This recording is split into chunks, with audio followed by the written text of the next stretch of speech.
All right, a very good afternoon, ladies and gentlemen, from the Twitch sphere here, and welcome to another edition of Pilot's Life with Captain Naps here. And I just noticed my overlay is not even existing right now, so give me a second. I want to start off with an apology to everybody out there. I am. Thanks. Have a good flight. See you later. Why are you still listening to me?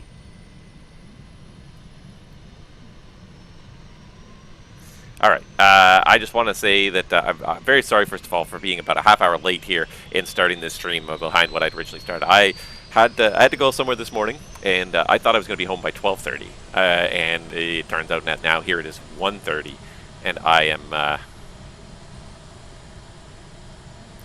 just here getting ready to go now. So this is not at all what I had wanted. It's just. Yeah, this is not how I kind of expected to happen. I did not conceive that it would take me as long to get home as it did today. So I am,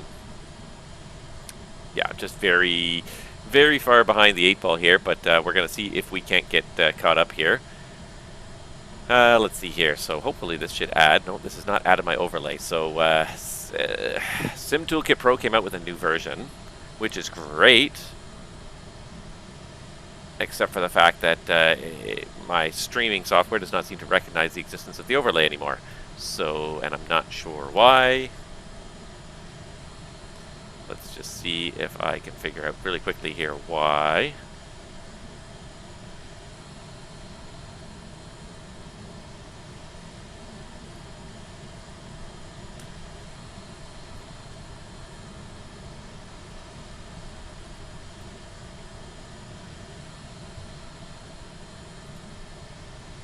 Should work. Yeah, inexcusable. Thank you. It's going to be one of those days, isn't it? It's just going to be one of those days. And the whole point I wanted to do this was I wanted this to kind of be like a little bit of a chance to relax a little bit this weekend. I have had an incredibly hectic week, so we're going to try and restart Sim Toolkit Pro here and see if it will fire up the overlay here. I've had an incredibly hectic week. No, it does not seem to want to display this anymore. Okay. Give me 10 seconds. I'm just going to restart the streaming software here and see if it works. Be right back. Now, there's the stream overlay there. It appears to have worked now, so here we go. I'm going to turn on my video here because I often forget to do that right away. So good morning or good afternoon, everybody. It's nice to see everybody here once again. And again, I'm just going to start off with that apology one more time. I'm very sorry that I am extremely late. It was just like I said, I planned to be home by 12:30, so I thought I was giving myself a half an hour leeway. And here it is. It's 1:30 now before I finally get home. So that was not the intended effect whatsoever. I'm just looking at this screen here. It just looks, my webcam just looks a little bit dark here, so I might just play with that for a second here, see if I can just turn that up just a little bit. Okay, just increase the gamma a little bit at least, that way you see me a little bit better. I'm not so dark in the corner. So welcome everybody to, is it? Why is it super low volume? To me it looks like it's, I'm not quite maxing out the volume on the what's it called, on the volume meter here in the streaming software, but it looks good to me. But let me just check.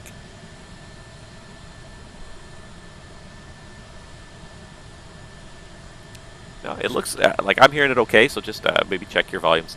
Yeah, I'm looking at the volume meters here, and it's going right into the yellow. So to me, it's the ideal volume. If I talk much louder, if I turn up the levels any higher, I'm going to get overmodulated. I'm going to get cut off. So I don't want to do that. Let's see here. So the one thing, I had my FS2 crew open, and it decided to close itself there. Just my pushback express decided to close itself there for whatever reason. It heard me talking, and maybe if I just turn this down a little bit. If I just turn down that.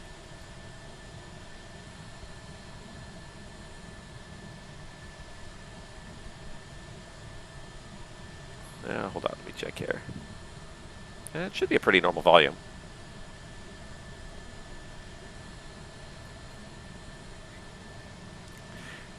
I'm not gonna. I'll have to ask you to turn up the speakers a little bit more if you can still barely hear me. Just because if I turn it up anymore, it's gonna start over-modulating and cutting me off. I can see the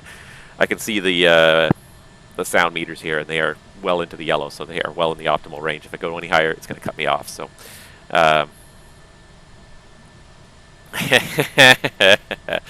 Yeah. So yeah, we're gonna get going here on this flight. I've just got so much to do, but I really want to get this done because I haven't done this for a while. I know I promised September was going to be different. September changed, and we'll talk about that when we get going. But September changed from what I thought was going to happen. So let me just bring the jet bridge over here for our flight today, and I'll bring up here. There it is, Pilot's Life Chapter 2. So. I have reset my career. I am a freshly minted airline pilot again with no experience whatsoever. So we are going to be flying for Endeavor Airlines for the first little while here in the CRJ 900. So I have myself a schedule all built up here.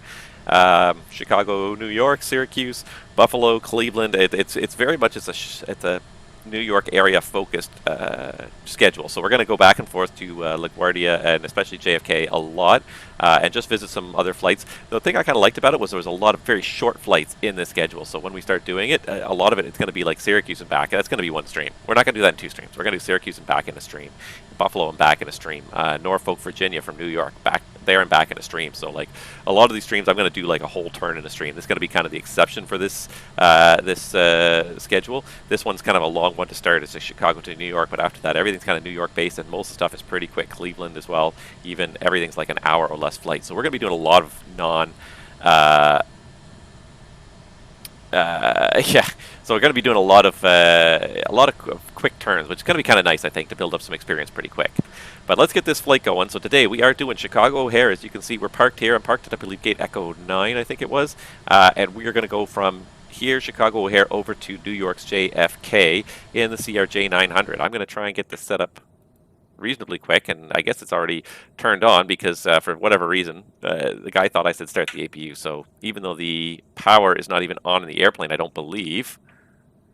I don't think even the battery master is on, but he fired up the APU, which is generally a no-no. Generally a no-no in most airplanes. You do not fire up electrical power without the batteries. The batteries kind of have to be on as an underlying source.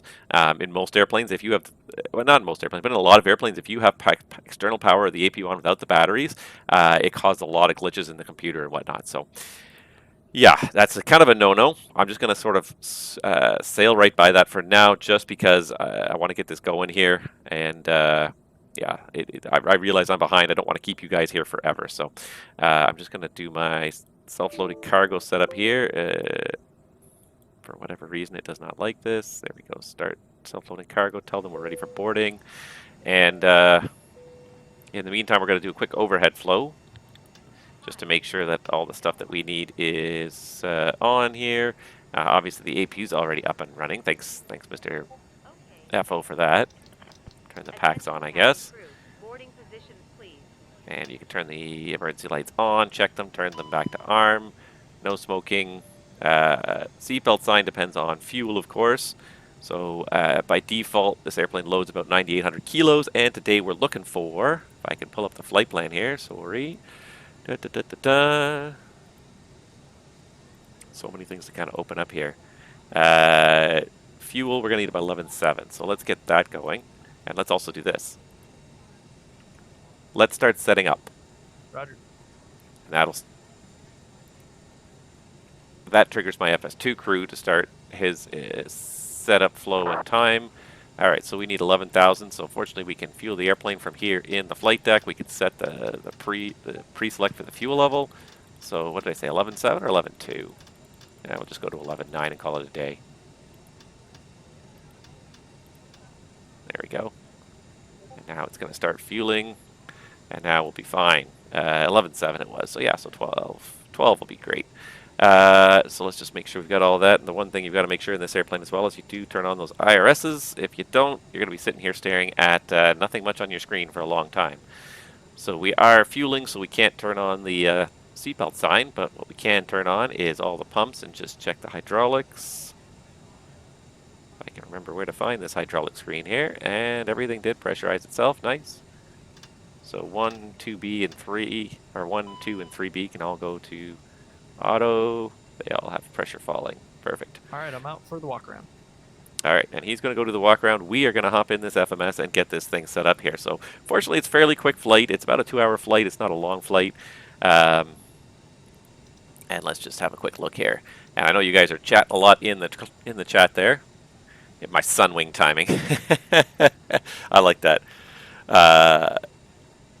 Yeah, not the way I like to roll, and I do have to apologize, guys. I specifically didn't set a time until Friday because I just didn't kind of see how the weekend was going to unfold, and then I thought I had it figured out. I was wrong.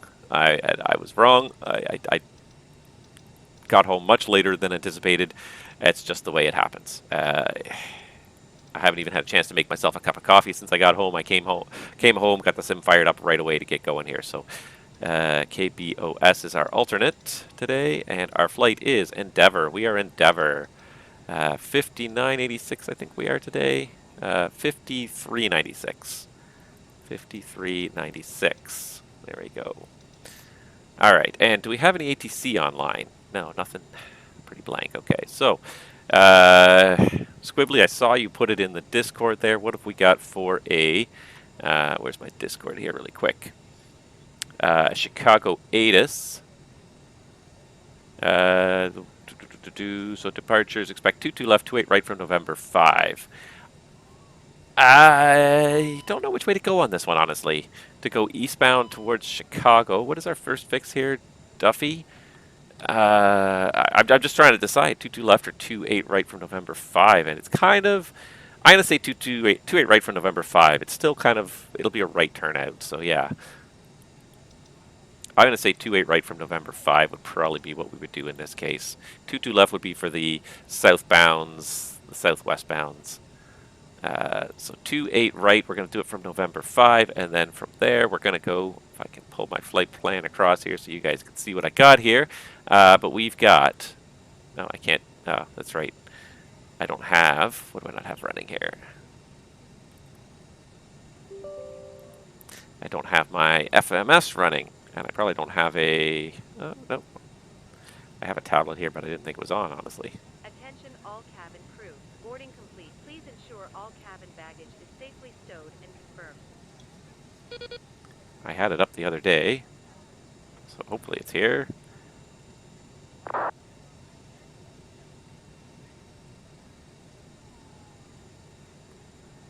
There we go. Okay, so what I can do, and the reason I like that is that I can then pull up my flight plan right here, and I can also still put stuff in. So we can literally type stuff in here. So we've got Duffy as the first fix, or Doofy. Duffy.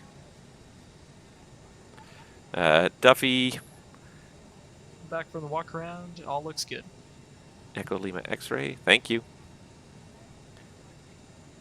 HAAKK, hack. And what I'm also going to do really quickly here is just fast forward my FS2 crew here. It seems to be stuck at 30 minutes. Hi, the security and safety check are all done. Are we good to start boarding? Yes. Okay. All right, so that'll think we're boarding as well. All right, so hack Doxy, D-O-X-X-Y. Oh. And I am not typing very effectively here on this tablet today. Then DXO, which is Detroit. I'm not sure if it's named Detroit, but it is right over Detroit anyways, I know that. Jamestown, JHW, Juliet Hotel Whiskey. J70. This tablet's a little smaller than the one I'm used to, so I'm having a little bit of trouble with the the size of the keys here. LVZ, and then from there we do the Lendy 7. So we do departure, do it again, arrival in JFK, and we do Lendy 7 on the left, and on the right, I don't even know what to select. So I'm just going to go, I don't have the faintest clue what to really select here, so we'll just go with 22 left. I really don't know. We'll figure that out as we get going, so I'll put Deer Park in there for now. So we'll execute that whole thing. We've got a flight plan all the way in there, and I like to review this, especially in this aircraft, because I find that there are sometimes things that end up very waypoints that end up repeated. Sometimes this FMS does not work as well as it's supposed to. All right, then we're going to go into the performance page. It's a beautiful day out there, so we're going to use a flex temp of 46 degrees and then do our perf and knit, and all we have to do really is actually just go over here, and I cheat a little bit on this sometimes because I just use the performance loaded from the SimBrief flight plan, or loaded from the tablet, I should say. So SimBrief is planning us at 54 people, not a full ship by any means. 554. What I do is I usually adjust the aft cargo by the same amount that I adjusted the passengers. So 1, 2, 3, 4, and it just sort of, it kind of keeps them kind of somewhat synced. I like that as a little bit of a procedure. All right, let's just check and see if we're done fueling first. Nope, still not done fueling. What is he doing over there? I would have thought you'd be done by now, buddy. You only had to fuel like 1,000 pounds. All right, so we'll copy perf and knit data to the FMS, and we will also set all of our V speeds right now, so you don't have to watch me do that. Our cruise altitude today, we're in a CRJ, so as always, we go high, 390. Oh, right, I forgot, you got to put 39000. Execute, and let's see here. Oh, alternate cruise. Alternate cruise up here is 27,000 to get to Boston. There we go. And we can execute that. It seems to have lost its execute. ISA deviation today is +4. It's starting to get into fall. The ISA deviations are starting to fall down a little bit here. And 2.883. Oh my God. 2. It's not working well for me. 2.838.3 at 26. That tablet I'm using is not the tablet I used to use. It's an old tablet I have, and it works, but boy is it small. And we like to usually cruise at 0.77. It's got a very small screen. It works for doing this, but the little buttons in the corner get incredibly small on this tablet. So incredibly small. Okay, so there we go. So that's all set up now, and we've got the FMS all set up. We can go ahead and go through the through the overhead panel, make sure we've done everything. I don't think we did the fire extinguisher monitor check, so there we go. Lights are all on. The hydraulic shutoffs are all in. Fuel pumps are not on right now. Normal and auto. APU's already on. And we'll put the hydraulic free pump on once we're ready to start here. New York is basically 20 feet, so we'll just put one click on the cabin altitude. Air conditioning packs are on, recircs on. Windshield heat should be heating up as well. Omitted that earlier. Miscellaneous lights we don't need. Are we fueled yet? Hey, looks like he's done. Turn off the fueling system. Here's the load sheet for you. Thank you. No problem. Have a safe flight. So we can put the seatbelts on now because the fueling is complete. And just a quick check of the weather conditions here in Chicago. And I know you posted it there, just really the altimeter is what I'm looking for here. Altimeter is 3003. Set this. And the standby as well while we're at it. And then, so the one thing I'm going to do, because the fueling's done, really quickly before I have a chance to forget, is we're going to copy the fuel in it from the aircraft.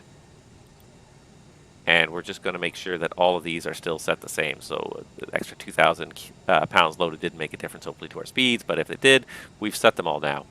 Let's see, we are going to need toga. Great, we've got toga. Without even looking, I know Chicago like the back of my hand. It's the O'Hare departure, and it's always maintained 5,000. Unless otherwise assigned by ATC, but I don't think I've ever been assigned anything different. All right, we are in FMS mode. Altimeter's set. Speed bug is set to V2 plus 10. Test our CVR really quickly down here. There's the green light, so that worked. Altimeter's also set. We can put the normal status page back up here. APU is running, slowly burning through our fuel. That's okay. And just turn off the anti-skid, turn it on. It should pass the test. Those anti-skid messages should disappear. Thank you.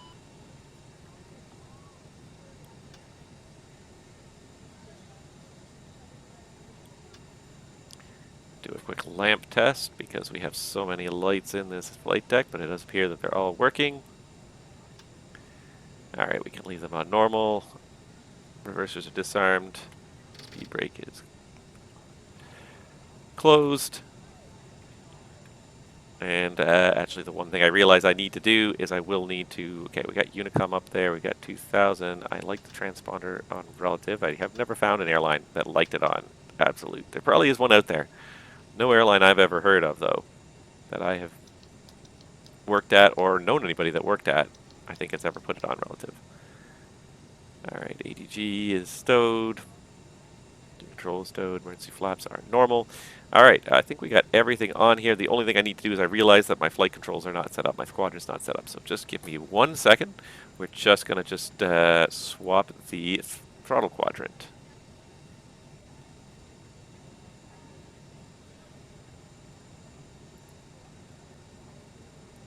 Alright, that should do it. Let's just have a quick look here. That sets off the flap, and that sets off the speed brake. Then I have the correct throttle quadrant set. Alright, so I think we're just about ready to get underway here. And I did connect to this network. I don't hear anybody broadcasting at all on my speakers here, so let's just turn that up a little bit. Alright, let's make sure. Okay, and I think we're ready for a quick departure briefing. Let's just make sure he's happy with this. Russ.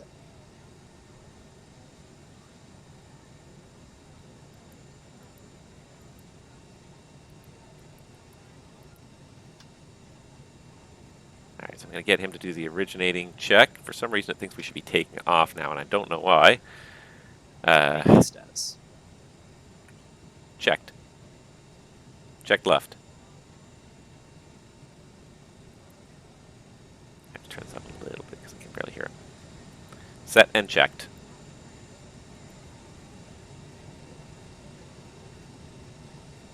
Alright, I'm going to have to restart this because for some reason it seems to have gotten caught and thinks thinks we're taking off for some reason.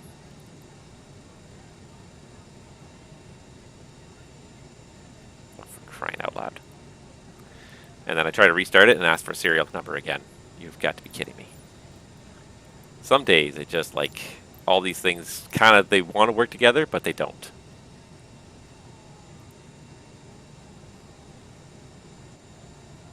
There we go. Originating check. Stand by. At least he's sort of getting it now.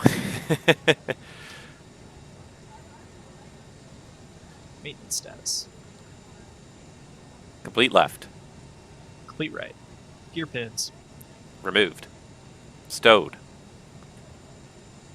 Stowed. Removed. Hydraulic test. Complete. Clocks. 1759 set left. 1759. Set right. Originating check complete. Are you ready for the departure briefing? Go ahead. Alright. So today we're departing Chicago O'Hare. Let's just load this up here.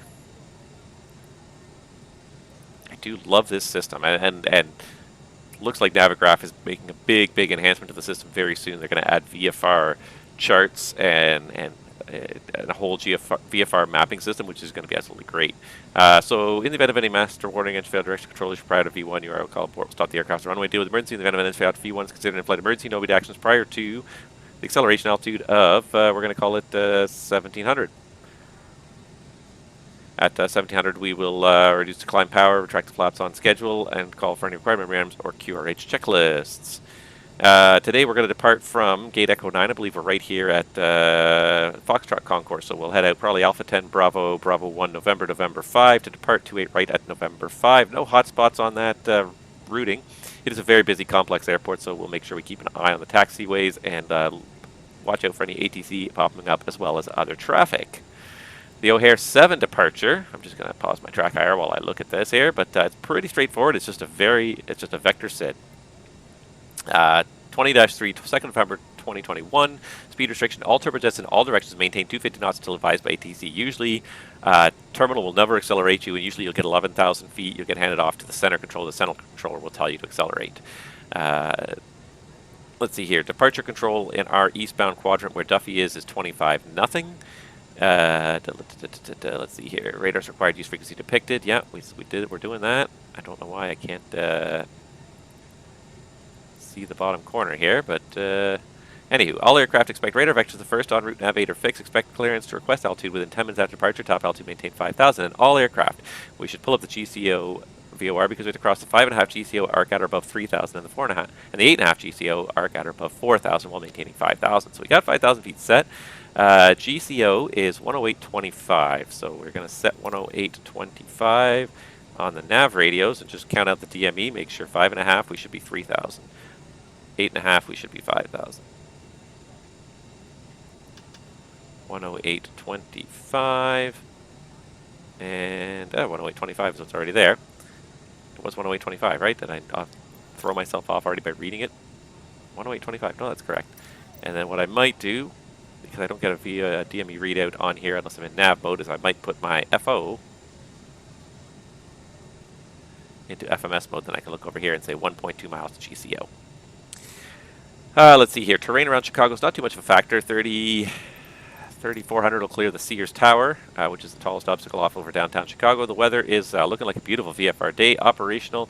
No MELs. Everything functions on the aircraft. And a quick look at NOTAMs, just to see if there's anything interesting in Chicago here.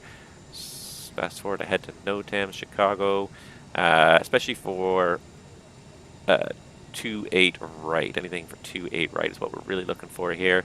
There's always construction going on in Chicago. It's a huge, complicated airport. There's always something going on. But I don't see anything restricting 28 right in terms of departures, SIDS, nothing. All right, so, yeah. Noise abatement. There is no noise abatement in Chicago. So turn is 400 feet. And weather, I think, I believe we're under max landing weight at this point. We are. We're fairly light today, 54 people. So immediate return is a non-issue. Any questions? No questions.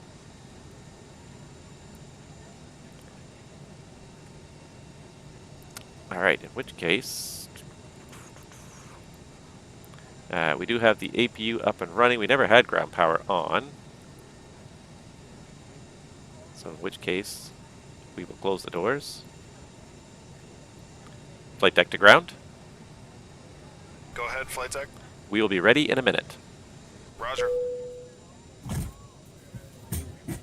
That usually triggers them to start retrieving the jet bridge. Perfect, so I can close the door.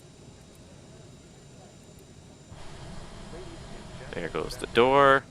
We can remove the chocks, because that always helps. And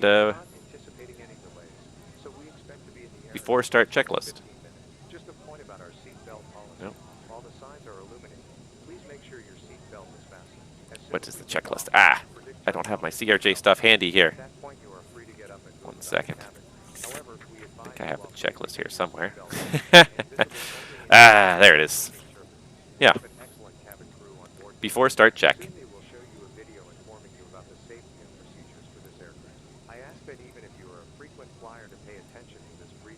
Before start check. Cleared to start check. Start check. Oh, what the hell is it called? Alright, pulling open the...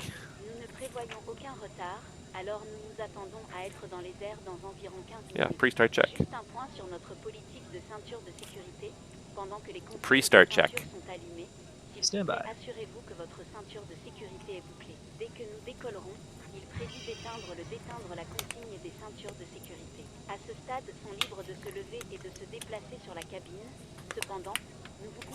Fuel quantity. 11,960. Released with 11,965 pounds on board. 11,965 pounds. Confirmed. Cabin size. On. On. On. Pressurization. Checked. Set. Altimeters. 3003 set left and center. 3003. Set right and cross-checked. Flight instruments. Set left. Set right. Oxygen flow.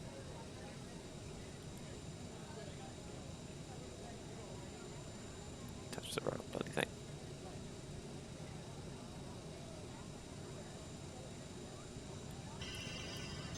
Check left. Checked right. FMS. Set. Set left. Verified. Radios. Set. Set left. Set right. Takeoff brief. Complete. Pre-start check complete.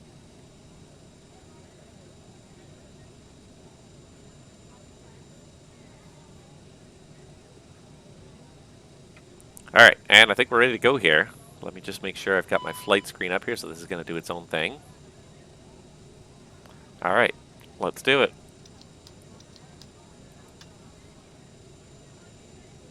Engine start check. APU. On.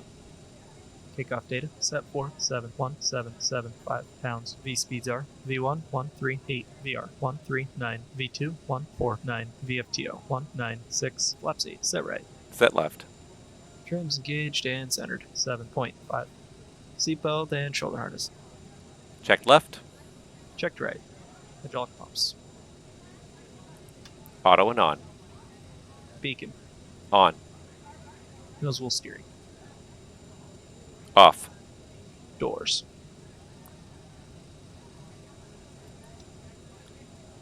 Nope. Why is that open?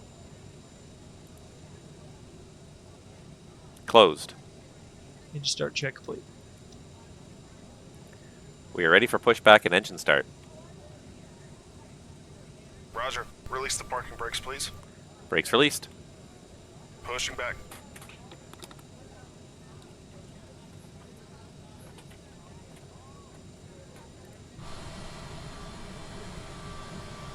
Start engine 2. Starting engine 2. You are clear behind, and you can start your engines at your discretion.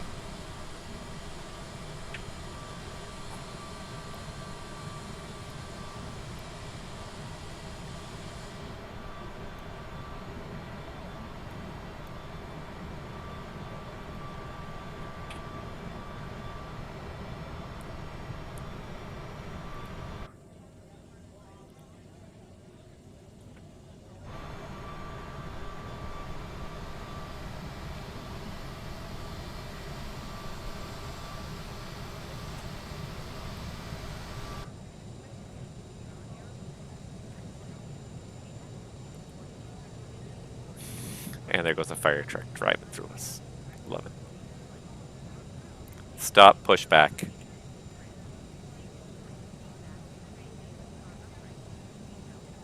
Pushback complete. Set parking brakes, please. Midway traffic, Southwest Engine 2 start 493. complete. Push and start. Alpha Start 17 engine 1. Midway. Starting engine 1. Brakes are set.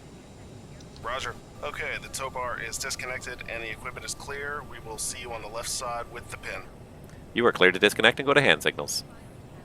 Thanks. Have a good flight. See you later. Alright, so it looks like everything's tracking. Once the second engine starts, then this should automatically engage its flight tracking as well. Looks like it knows I'm here, flight stage pre-flight, so it looks good.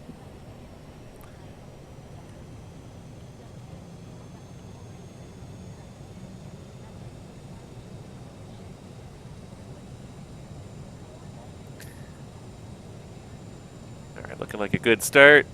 JFK RNAV 13 left. Uh-oh. That looks gross. That's true. I do not like that. Alright, looks like we're getting a good start. This should clear all those last messages. Engine 1 start complete. Clear right.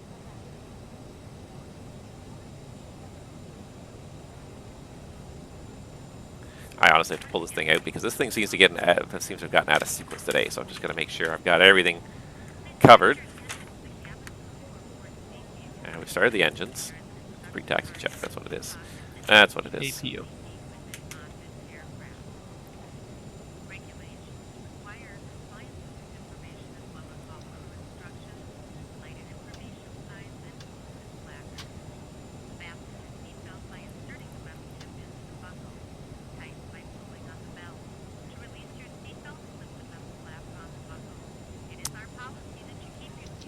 Set.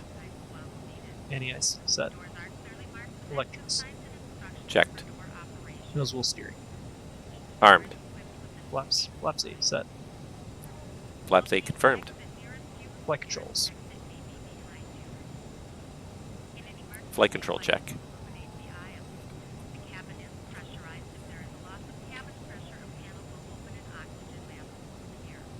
See, I do the first one and he does the...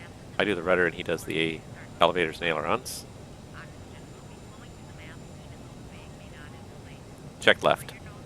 Checked right. Pre-tax check blue. Clear on the left. Clear right. Taxi light on.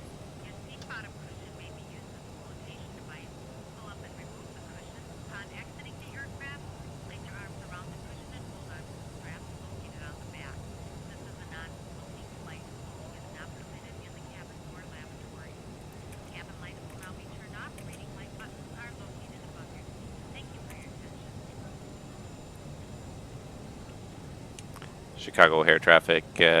Endeavor 5396 is taxiing for departure runway 28 right November 5 Chicago.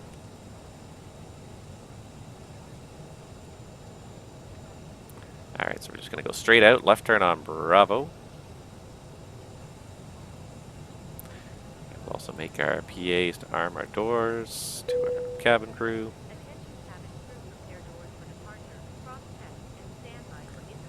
Alpha, we're looking for a second left. Midway traffic, Southwest 493, taxi 22 left, Tango Papa Yankee.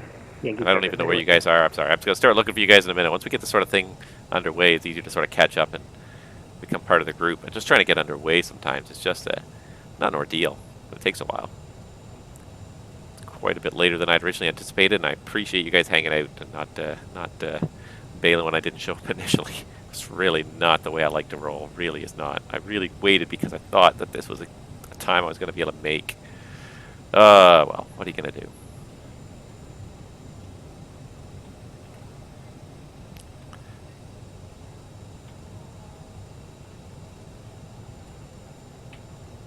Chicago traffic, United 952 heavy, ILS 27 right, 5 mile final.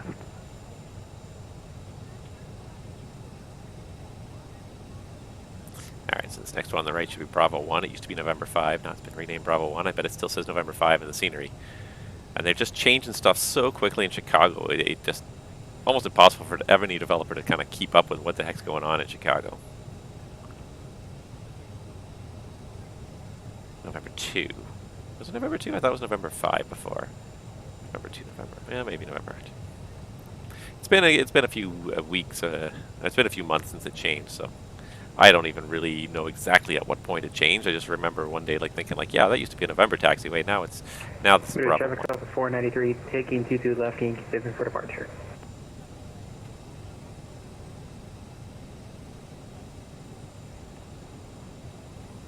But we're going to do it. We're going to get this leg done. I will try my best to be a little bit more reliable in the future. It really is just...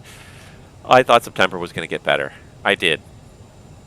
But it did not. The summer chaos kind of almost completely ended. Almost. There was a little bit of summer chaos that happened already. That kind of lasted to September. But it's a whole new chaos now. And it's just... My life is just so busy constantly doing... Constantly a list of things a mile long to do that I'm happy to try and just get some flying in. Some flying is just... This is fun. This is what I really enjoy doing. And I'm not getting a chance to do it anymore. Alright, so this is November 3. It's November 4. It should be November 5 up there. So I see Delta there. Travis, are you with us somewhere? I didn't even see if you were flying or not. I haven't even popped open VATSIM yet, to be honest.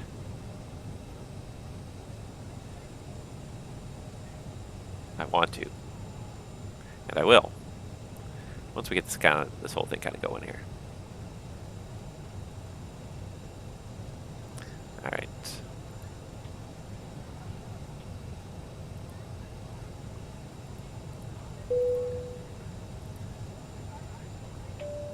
Before takeoff, checklist down to the line. Flight attendants, take your seat for departure, please. traffic landing on 27 right there. Cabin has been notified. Crossflow manual. Thrust reversers armed. Takeoff data set for runway 27. RNAV first fix identified. 5,000 feet pre-selected. Set. Fuel, mid-fuel confirmed. Takeoff config. Checked. Checked. For takeoff, check to the line complete. Chicago air traffic, Endeavour 5396, taking position, runway 28 right, November 5 for departure, right turn out.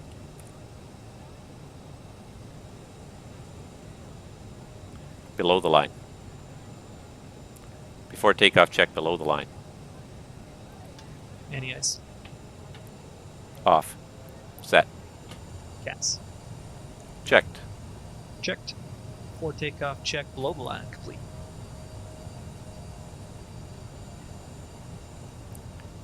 Alright, here we go.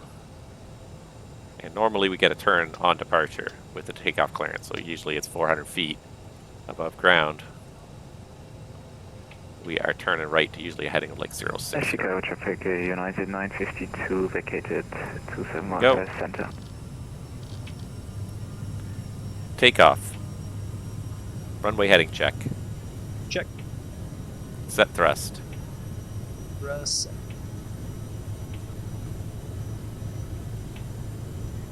80 knots.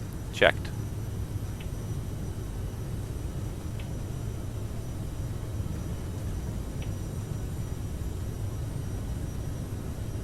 V1.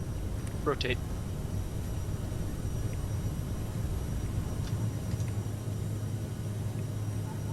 Positive rate.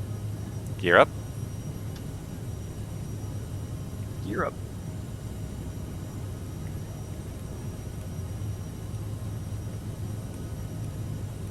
Set heading 060.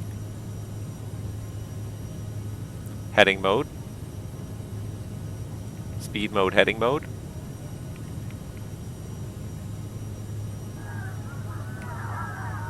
Nope, don't like that turn. Climb sequence.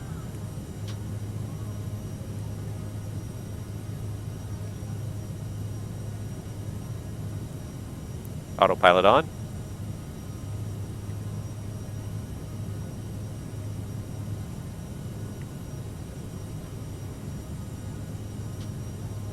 Autopilot on. Flaps up. Autopilot on. There we go. They did not like that 31 degree bank turn. 31 degrees is too much.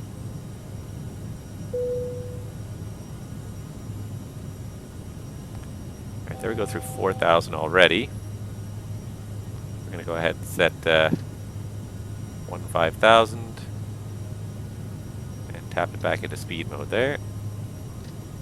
Alright, so we got climb power set.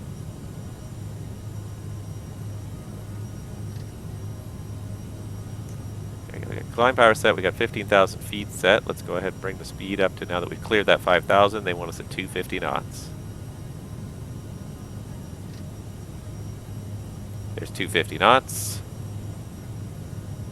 I hope you guys can still hear me okay over the sound of the airplane, but I think you can.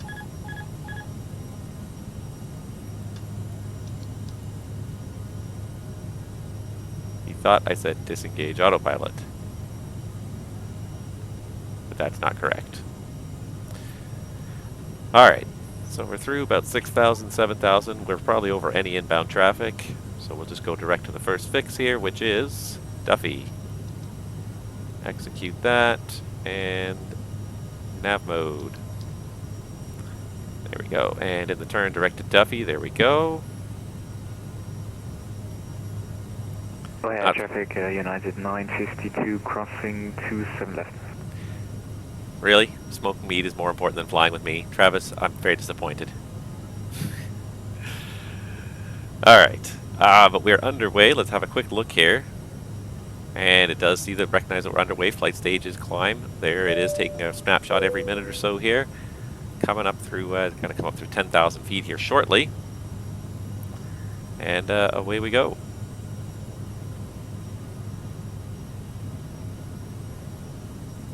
Alright, I do kind of remember how to fly this airplane. It's been a little while. There's 250. So normally out of Chicago, normally through 11,000 feet, they cancel your 250 knot speed restriction. So that 250 knots even applies above 10,000 feet until it's explicitly canceled. You maintain 250 knots until advised. And I actually didn't do this. After takeoff check. After takeoff check.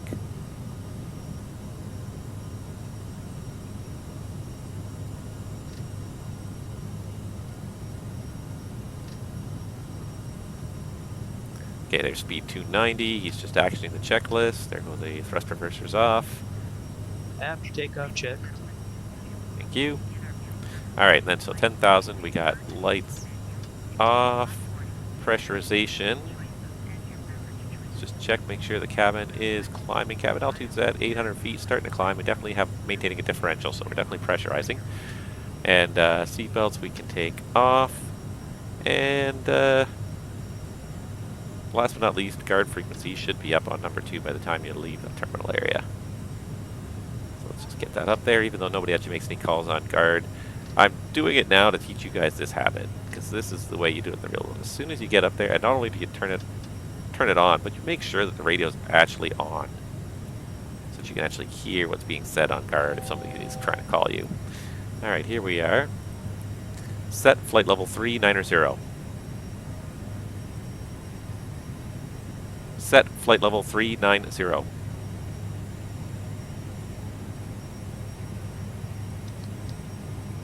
Back to speed 290.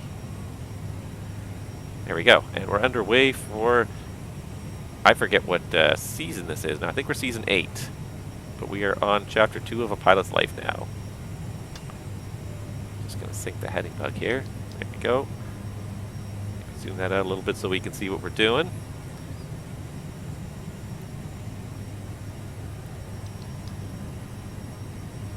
But there we go. We are now getting across Lake Michigan, leaving Chicago behind, on our way to New York, which is going to be kind of our hub of operations for the next little while in A Pilot's Life for Chapter 2.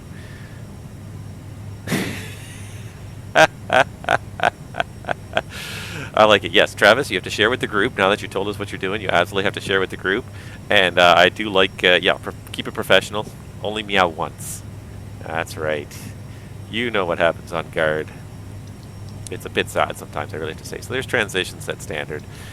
Standard set cross-check passing 18.5. Yeah, it's pretty darn close.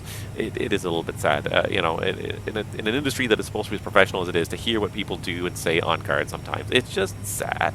It's just sad. We're supposed to be professional people, and yes, okay, people make mistakes, and I get it when people kind of leap on them because you're making a transmission on guard, because people do it all the time. Like you try to tune in the company frequency, the station frequency on COM2, and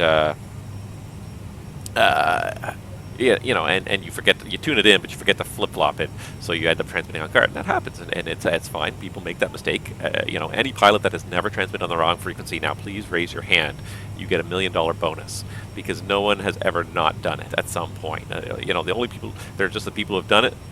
They're the people who have done it, and then the people who are going to do it in the next probably 6 months, because everyone's going to do it at some point. So, and if it's fine to go and tell people that they're on guard, and you hear that people say on guard, on guard, on guard, on guard, on guard, like 17 people chime in all at once. It's like, it only takes one guy.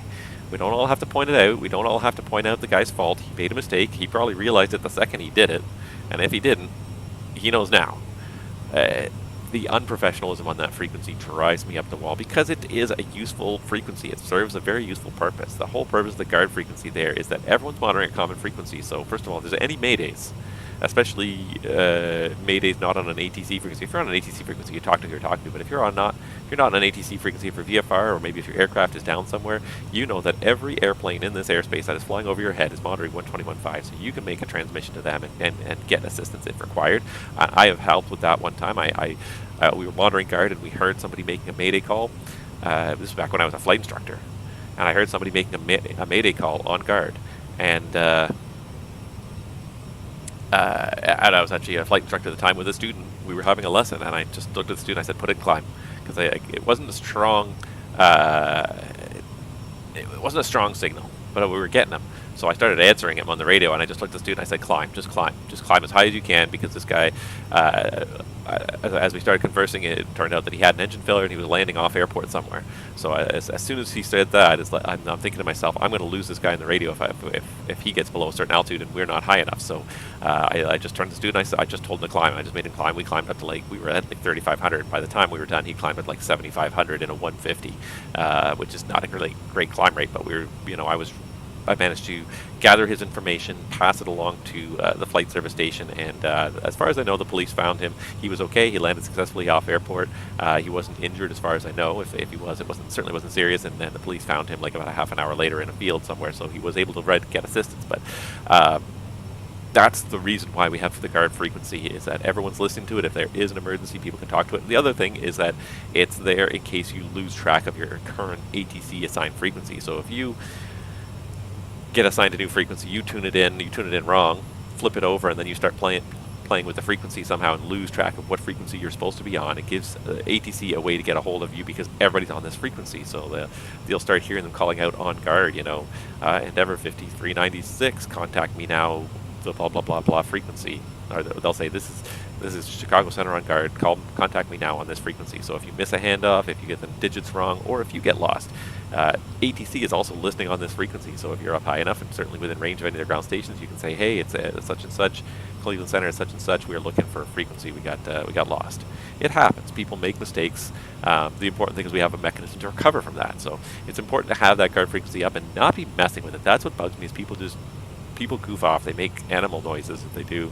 They say stupid things on it all the time, and it's it serves an important purpose. Yes, a lot of us get bored sometimes when you're doing a 6-hour flight. The way to entertain yourself is not by impeding on the guard frequency that everyone's listening to, making sure that there's nothing bad going on. So that kind of thing really bugs me. Really does. Anywho, let's see. We're underway here.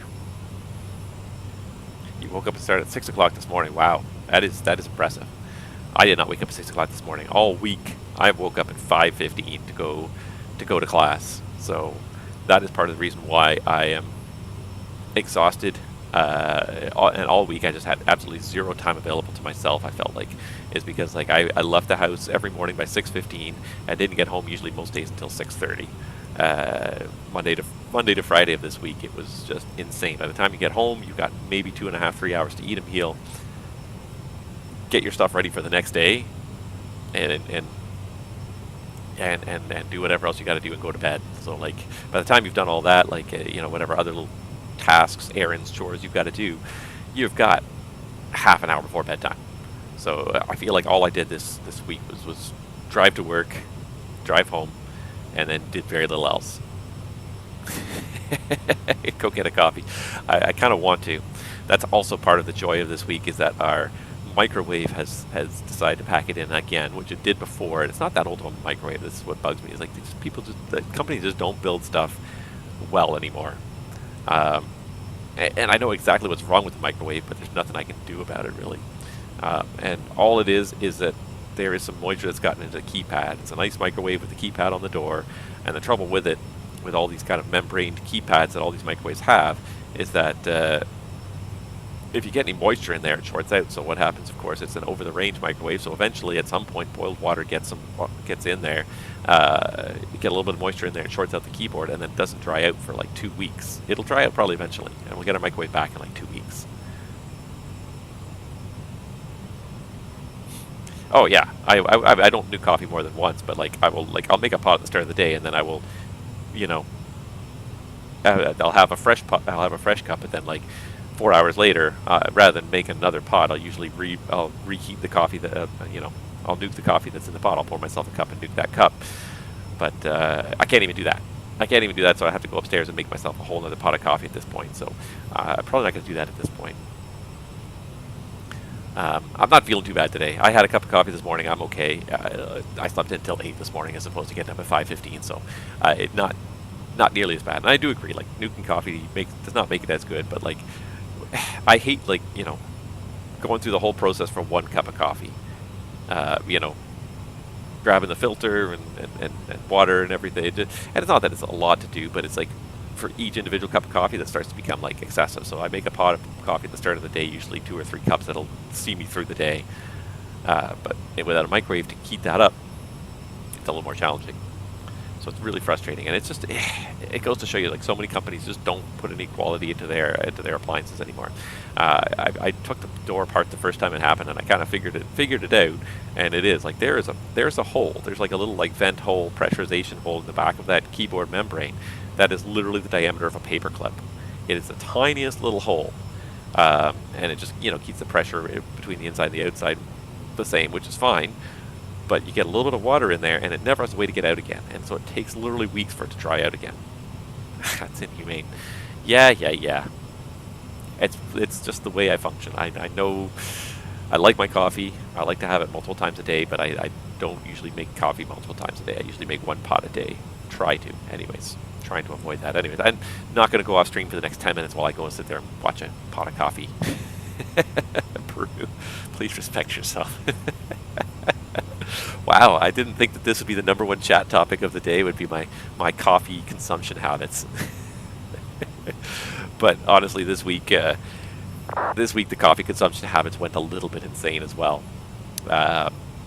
Because I was in class.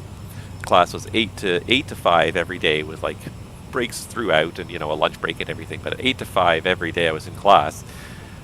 And being that I'm not used to getting up that early, I would drink probably a small cup of coffee, like not like a big mug, but like a like a small paper cup of coffee. But like I drink one of those like every 1 to 2 hours. Every time we'd have a break, pretty much, maybe every second time we'd have a break, I'd go out and refresh my coffee with one of those. And it was, so I figure by the end of the week, my blood chemistry was probably about 20 to 25% caffeine. Well, and that's the thing, Squibbly. I've got my eye on a microwave. The thing is, our microwave's an over-the-range microwave. Over-the-range microwaves to replace are, you're starting at $500, and that's if you want kind of the cheap end one, which I do not want the cheap end one at this point. So, yes, I do 100% plan on not replacing the microwave at this point, but supplementing it. We're just going to bring this back to, what is that, 7.4. That'll keep this climb rate up. Not replacing it, but supplementing it. So I'm going to buy like a small countertop microwave. I've got my eye on one, an LG one that actually gets a pretty good rating. Hopefully it'll last. I'm trying to find a brand as well. I'm going to kind of use this as a bit of a brand evaluation. I have an expensive clock. It doesn't even work as a clock because in order to reset the keyboard, you have to unplug it and plug it in. So now the clock just says 12 o'clock. So actually, it doesn't even say that, because as soon as it figures out that there's an error in the keyboard, it brings up the keyboard error code. I think it's CD0, and it just shows that. So I don't even have an expensive clock anymore. I have a very small cupboard with a fancy door on it. Is what I have over my microwave, or over my oven now. But yeah, I probably today, or either today or tomorrow, I'm going to go to not Costco, Best Buy. Had a pretty good price, an LG microwave, not a big one, but just something to have as a backup for when that microwave goes down. And in a week or two, that microwave is going to start working again as soon as the moisture kind of dries up inside that stupid keypad. But it's such a stupid design, and like there's no other way to get into it. That, you can't, like, it's a laminated. Like, I've looked at it, I've looked into it. Like, I'm the kind of person that says, can I fix this? Can I do something to fix this? And it's a laminated keypad, so there's literally nothing you can do short of pulling it apart. You'll never get it back together again if you pull it apart. So I've even looked at replacing the door, and the door itself is $275, which is just like, oh my god! Like, the microwave is only like 3 or 4 years old. It's not even that old. It bugs me that I have to even contemplate replacing it after 3 or 4 years. The microwave that we had there before, the over-the-range microwave that we replaced, the builder's plate in it said 1999. So that microwave was something on the order of 20 years before it had to be replaced. And this one, after a year, we made one service call. Now we're like into our, I think it's about 3 years old now. But yeah, this door issue reared its head about a year ago, but after the warranty expired. So yeah, I have an expensive clock. It doesn't even function as a clock. I have an expensive cupboard. Is all I have right now. Yeah. So anyways, my takeaway from this is no Samsung appliances. Samsung appliance is bad. It looks nice. It looks really nice. It's a nice, metal exterior and everything. But I mean, looks are not function is more important than looks. It had decent reviews. It had sort of all over the map reviews. I think I remember like a bunch of people really liked it, and then a bunch of people had issues with it. So it's like, but this is true of all of them these days. Like you cannot find like too many brands that are very rugged unless you're spending like, unless you're going to buy like $1,000 microwave. The trouble is the cheap microwaves, no matter, they always make them cheaper and cheaper. But yeah, that was my first Samsung appliance. That was my last Samsung appliance. Never again. I couldn't believe it that like, because the previous one, I think it was a Kenmore. I can't even remember now. It was about 3 years ago we replaced it. It started a couple of buttons stopped working on it. But 20 years, that microwave owed nobody anything. That's fine. Like I get 20 years. I didn't bat an eyelid. I didn't bat an eyelid when it stopped working. I'm like, it's been around for a very long time. We used it for almost 10 years. Obviously, the people who owned this house before us used it for about 10 years. The builder's plate said 1999. I'm like, that's fine. That is a good lifespan for a microwave, 10 years. But yeah, just so annoying that like to have a microwave fail you. Like just the warranty period. We had one warranty service, and then the warranty service ended, and now we still have failures with it. So yeah, the one I'm looking at is an LG. It seems to have all good ratings at this point. Everyone seems to like it. They seem to say it's a simple but reliable, rugged machine. That's kind of what I'm looking for, and just as a backup. I'm probably going to keep it in this room, actually, next to my bar fridge, but or on top of my bar fridge, maybe. Yeah, and that's the sad thing is like you used to buy a microwave, like a fridge, anything like that, you'd get 20 years out of it. Even maybe not if you treated it badly, but you'd get 20 years out. And to me, like the microwave is one of the most essential appliances. We could probably do without the oven. If I had to choose, like I'd rather have the oven fail and stop working, the stove stop working before the microwave stops working, because it's essential not just for cooking but defrosting. You can do almost everything with a microwave if you really are kind of in a pinch. So it really, it just bugs me, you know. We shouldn't be replacing this microwave already. But yeah, that's the thing. They're not designed to last anymore. It used to be these things were built to last. You know, they weren't built to be replaced after 6 to 10 years. They were built to last as long as possible. And it's just not the case anymore. But like, I do not have the money, the budget to be replacing like appliances like every 5 years. So I'm hoping to find a brand that I can get. If I can get 10 years, I think that's not an unreasonable frame for a microwave. 10 years is not an unreasonable time frame. But yeah, 2 years, 3 years, it's already getting service calls.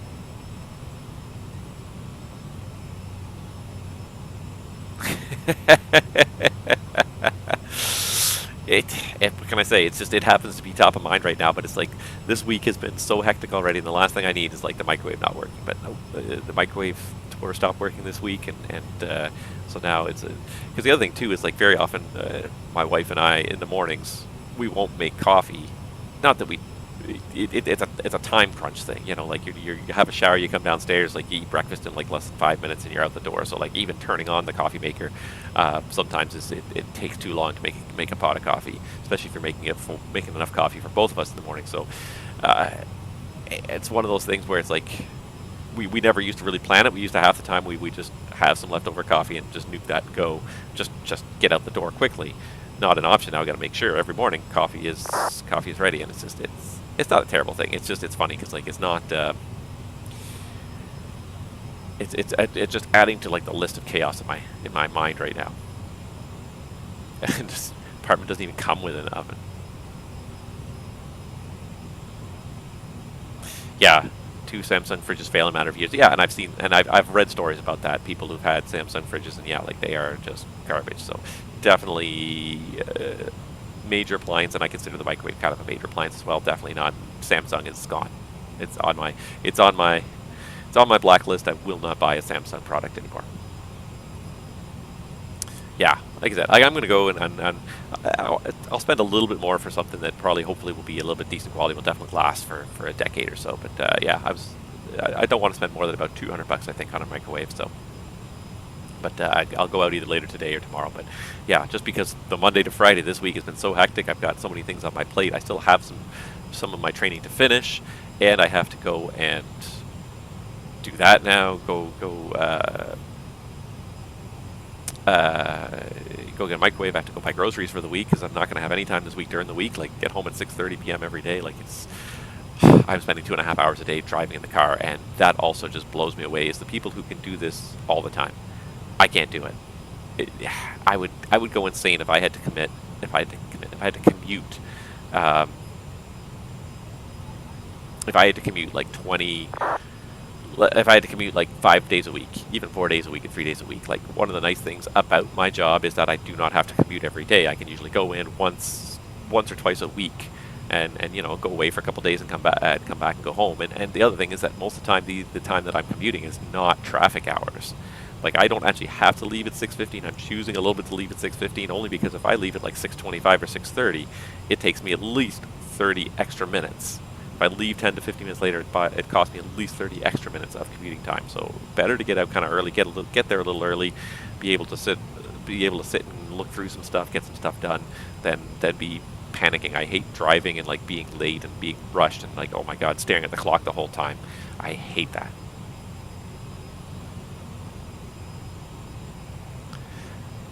Probably get one after the next move. Too many things. Yeah, this is one of the things, like, the house I live in now, I have way too much stuff. Moving is not in the cards anymore. I'm not moving. I mean, I like the house we live in. I think it's in a nice location. I think it's a nice house. It's got a beautiful yard. I am not moving anytime soon. That being said, you know, I won't say I'll never move, but I'm certainly not going to try and sell my house and make a killing and move out to some other smaller house. I have no interest in that. I like it here. Kids are in school here. The kids have got a lot of friends at school. They know the school. They know the teachers. It's just a nice area. It's a nice place to live. I'm not moving. So, but even if I wanted to, like, the amount of stuff I have now, like, we filled this basement with a couple more pieces of furniture. You know, when you have kids, like, you're constantly like cycling through, like, you know, first you got cribs and everything and all baby related stuff, and you got endless clothes coming and going, different toys coming and going. We have books everywhere. My god. I counted it once, and I think I counted like 700 children's books. My children absolutely love books. They just devour books. And yeah, 700 books between their rooms, the family room, the basement. I think we have 700 children's books. We have way more children's books than we have adult books. My kids absolutely love books, but I couldn't even imagine trying to pack this house up and move it somewhere else. Not going to happen. It's just not in the cards. I am staying put. I'm happy where I am. Staying. Have a quick little look here. See, coming up on Detroit shortly here in about 3 minutes here.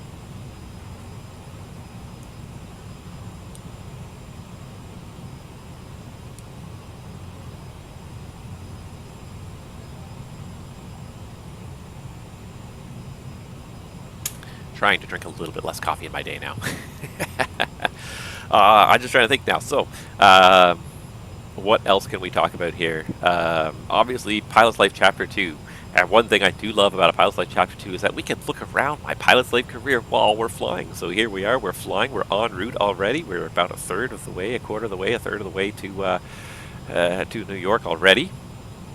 But I can look around. I can see my schedule. So like I said, like, I like the schedule. This is going to be kind of fun. Like, it's a lot of short flights. Like, look at these flights. The longest one, other than this Chicago-New York one, the longest one is 369 here, New York over to Cleveland and back. But, like, you know, like Syracuse, 181 miles, Buffalo, 261 miles. Like, we're going there and back in the same stream. And that's going to be kind of fun, like, to do the turn. So to really kind of try and keep it on schedule and everything like that. I think that's going to be kind of interesting. So I think there's some really nice schedule generation options in Chapter 2. I tried picking the hubs, and I kind of, some of the hubs I picked were okay, but then I tried this one, which is a continuous flight, and so it actually starts in Chicago, as you can see, goes to New York. But then from there, we just sort of seem to luck out where we sort of stay in New York, back and forth, into New York, to LaGuardia, to JFK, back and forth. But a lot of fun airports. Like, these are going to be some smaller airports, short flights. I think that's going to be a lot of fun.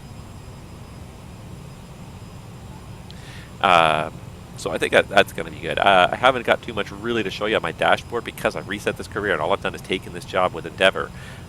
So my rating is an even 50 now because it doesn't know what to do, so I'm just an average pilot. But as soon as I can get a good rating on this flight, and hopefully I do, then I'll start getting a bit better rating, and what that usually entails is then getting better jobs sooner. So by the time I've done this first career, this first schedule, hopefully I'll have enough of a rating that I can get a better job at an airline, maybe flying the 37 or something like that. Not a great salary, $16.33 an hour, but I also imported all my flights. So these are my Pilot's Life Chapter 1 flights. So 79 flights, 216 flight hours. So this is also an indication of how much time I have spent streaming. Just my Pilot's Life career, because I've streamed every hour of that on a Pilot's Life, so literally hundreds of hours spent streaming online. Maybe it's better not to think about that. Inbox just says that my job application was accepted, and yeah, there was just the whole last little while has been such absolute chaos. Absolute chaos. Yeah, I just can't even begin to talk about all the things that sort of went down. Like, I missed accepting this job the first time they offered it to me because I didn't come home for about 9 days. 10 days. 9 days? 10 days? I didn't come home for over a week. So the offer was sent to me, and then I never even got a chance to accept it before it expired because I wasn't home, and you can't use the software remotely. I can sometimes access my computer remotely, but you can't use the software remotely. I guess I could have installed it on my other computer. Honestly, like, things were just so chaotic I didn't even think to do it. So I had to reapply, and I got accepted again because it's only a 1-star airline. 1-star airline, so they're like, we'll take anybody. How many other people work here at Endeavour? Let's have a quick look-see here. So if I can just aircraft license available and maybe restrict this to North America, that'll make it very easy to find Endeavour. Endeavour. There we are. So 169 pilot jobs available, only 29 people work here. So not very many people work here. Maynard, 10 out of 10 people work there. It's funny, some of the ones that fill up. Bahamas Air, I guess people like to fly in the Bahamas, 12 out of 12. And then other ones get very few people. Estafeta Cargo Airlines has got 0 people working there. Ditto for Rwy Airlines. Velo's got 16 out of 16. Like, it's funny, the ones that fill up. I don't even know anything about Avila Airlines. Flying the 7-3, that's why. People are all over that PMDG 7-3, so that's why. An ultra low-cost carrier. Honestly, I've never even heard of a Velo. Not a whole lot of 1-star airlines, though, really. So trying to get a job at a 1-star airline was not easy. But we did it. We're going to move up, and probably we could get a job at a 2-star airway. That's 2-star airline next if we really tried. Once I get like a good rating, it really gets a lot easier. And if you go into help here, it'll show you game mechanics, but it'll show you kind of the matrix here. Pilot rank and then rating. So if you have a pilot rank of 50, 35 to 70 here, you could possibly get a job at a 2-star airline. But it doesn't necessarily mean you will. It's possible, but as a low pilot rank, I definitely wouldn't get into 3, 4, and 5-star airlines. But once I start to build up a couple of flights, start to get rated a few times, I'll probably easily be able to maintain to the 70. I'll be able to even maybe work for a 3-star airline. But it's also a little bit of, there we go. It's also weighted based on your pilot rating, based on your rank, the airline's rank. So it's not impossible for a 1-star pilot to work for a 5-star airline. You actually have about 11% chance of getting offered a job if you apply, which is not great, but it's possible. So it's possible to get in some of those big airlines right away, but more likely you're going to get the lower rank airlines. Yeah, you got AC as a new pilot. Excellent. See, and it's luck too. That's the thing. Like, that's an interesting quirk of the way the software runs, but it's a very realistic quirk of the way the industry is. Sometimes it's just dumb luck. You happen to apply at the right time to the right company, the right person sees your resume, and you get offered a job to a company that should be way out of your reach based on your experience level, based on your actual resume. Sometimes you just happen to talk to the right person, just give them the right impression, and they're like, yeah, you know what, I think we can use you. Because at the end of the day, once you reach a certain level of professionalism, and if you've been in this career for a certain amount of time and worked at airlines for a certain amount of time, most people reach that level, that certain minimum level of professionalism. Pretty much any airline can train you to fly any airplane. There may be certain needs to see a certain amount of command time or a certain amount of turbine time. you know, especially if it's a smaller airline where you're likely to become a captain sooner than later. But as far as being an FO at an airline, most airlines, you know, by the time you get to this level, they can train you to do almost anything.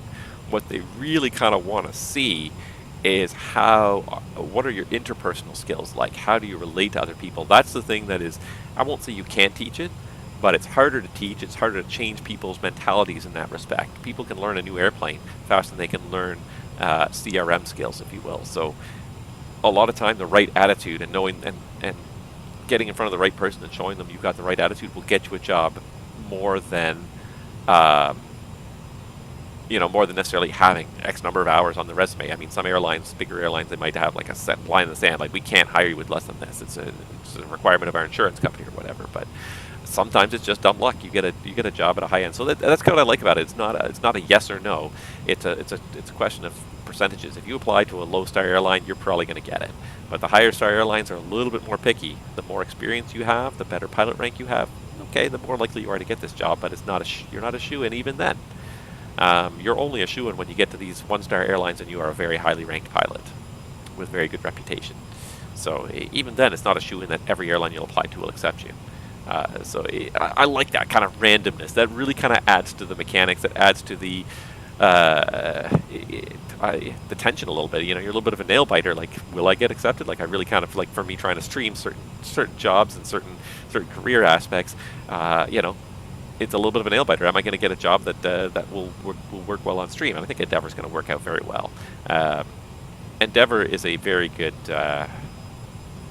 airline. It's a one-star airline, but from the perspective of having a very diverse route network. That's what makes it a really good airline for streaming and everything like this. What we're trying to do here is just, it's a very diverse route network. So, I won't end up flying the same flights. I will.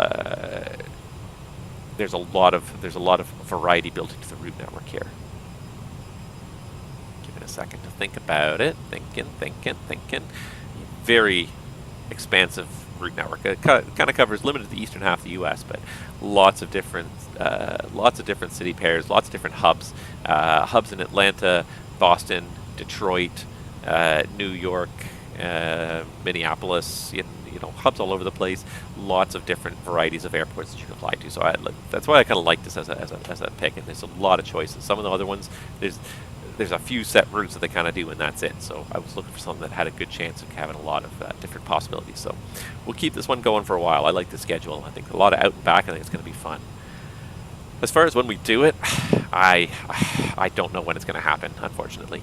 And the reason I say that is because, as I've kind of alluded to, and some of you guys already know, but I did start a new job basically last week, and that is basically why my September turned into complete, total, and utter chaos. Is just leaving an old job and starting a new job is just so much work. Having to hand in all your materials for your old job, that's not all that bad, but then starting a new job, so you've got to get new passes, new benefits, new payroll, all that kind of new hire stuff. And then, given this job, you've got to learn a lot of stuff in this career, in this job. You've got to learn all the company rules. New company, new rules. And so that's what we're doing this 2 weeks. We're learning those rules. We're learning their CRM philosophies. We're learning about their bidding processes and scheduling processes and everything. Like, there's so much to take in, and it's just like it's driving me up the wall. I love it. Don't get me wrong, and I'm happy, but so much work every day. Like, we're in class for 9 hours a day, and then come home and I still have like stuff to do. I still have to then go and finish some new hire checklist stuff, benefits, trying to make sure everybody's activated, my family's all properly recorded. Applying for a parking pass, all that kind of stuff. Like, it's not much individually, but just at the end of a long day, there's still a list of things I got to do. Online training. We've got assignments to come home and research stuff, and then on top of that, like, I need to do some personal studying. Like, they're handing us new manuals, new operations manuals. I need to know what's in those manuals, and I know myself. I know how I study, and that's kind of what we're going through in class. But I know how I study, and for me, writing stuff down in an organized way is how I study best. So I have a notebook. I'm slowly making notes about various things within this, but in a way that's sensible for me, organized for me, and that I will be able to easily study it and easily learn it.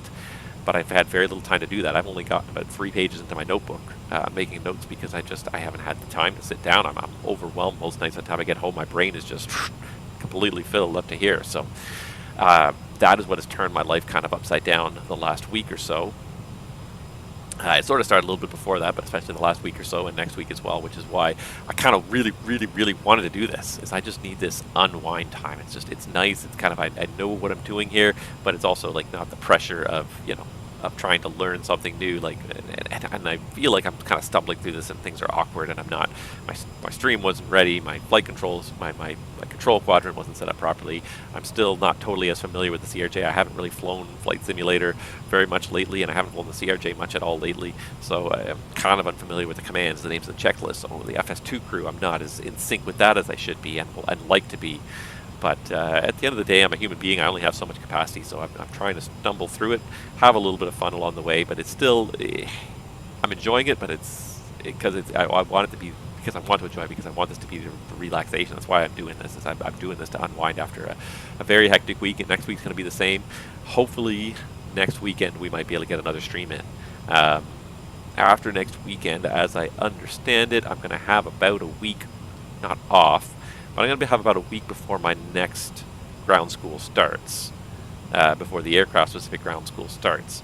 So I will be using that time to study, but I will probably be able to find a little bit of time to stream. So I'm hoping next weekend we can do our first turn, which I believe is the Syracuse turn.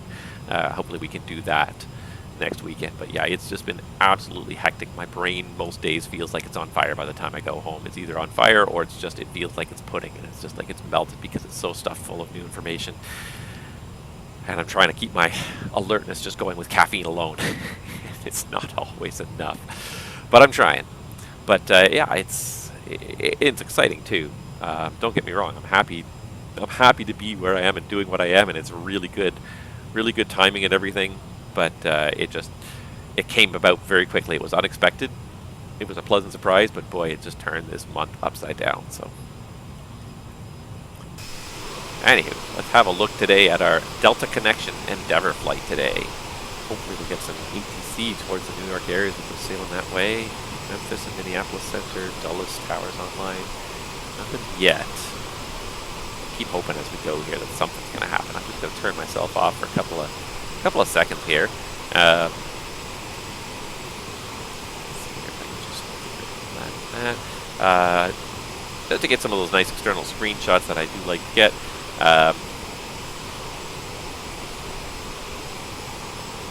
It's good to have something for the title card. And I had not flown the CRJ very much. And you can see it's got the Endeavour logo on the front and everything. Operated by Endeavour Air. Delta Connection operated by Endeavour Air.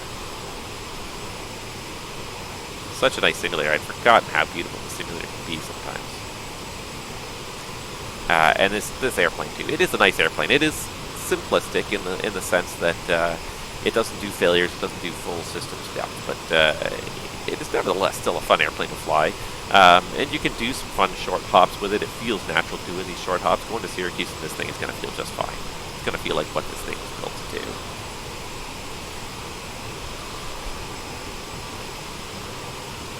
It is a nice looking airplane on the outside too. It's a pity they stopped making them now. Alright, I'm just going to have a quick look here. Let's see here. So we're about, what are we here? We're about 1 hour out of JFK. So time to start looking up the stuff that, oh, we do have New York approach. Nice. Which means, do we get the, I still have not even turned on VATSIM after all this time. Great. Good. See, and this is the nice thing. That's what I like to do sort of Saturday morning streams because they kind of normally work better for my schedule. But this week, there I am. This week, having having had to get something done this morning, I thought, you know what, this actually might work better for getting some time online. So getting some ATC online. I thought, yeah, I'm coming in a little later. That actually probably worked well. Yeah, RNAV Zulu runway 13 left. Oh, that's that one. That's right. That's the arcing to final one. I messed that one up badly in the from the last time we did it. What were we in the 37, I think? Or were we in the Airbus? Must have been in the 37. and messed it up pretty badly. Yeah, must have been the American 3.7. It messed it up pretty badly. Ended up coming in very low on final, I think.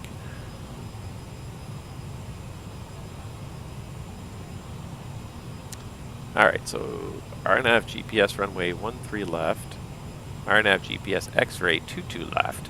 Departing 13 right. So I don't know what we're going to get. 22 left or 13 left.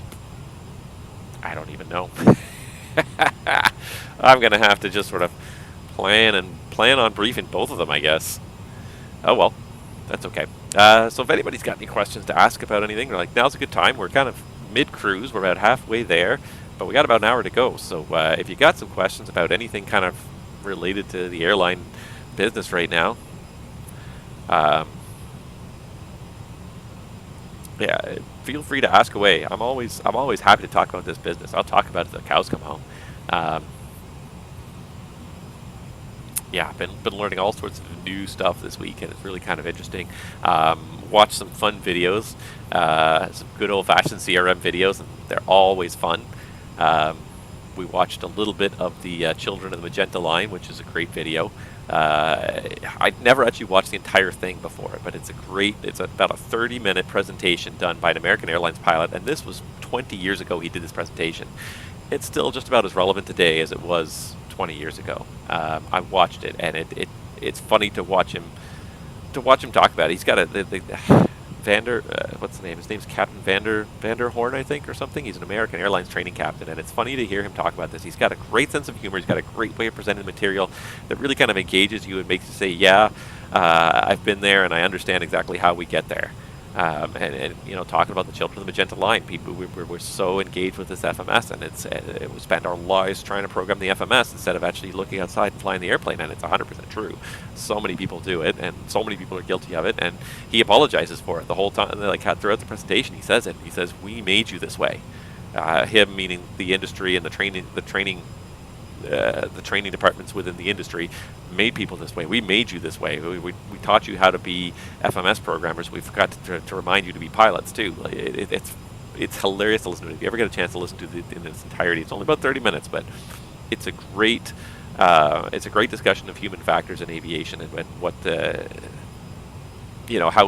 how far down certain roads people go in the industry has gone in terms of, well, if some automation is good, more automation must be better, and that's always true to a point.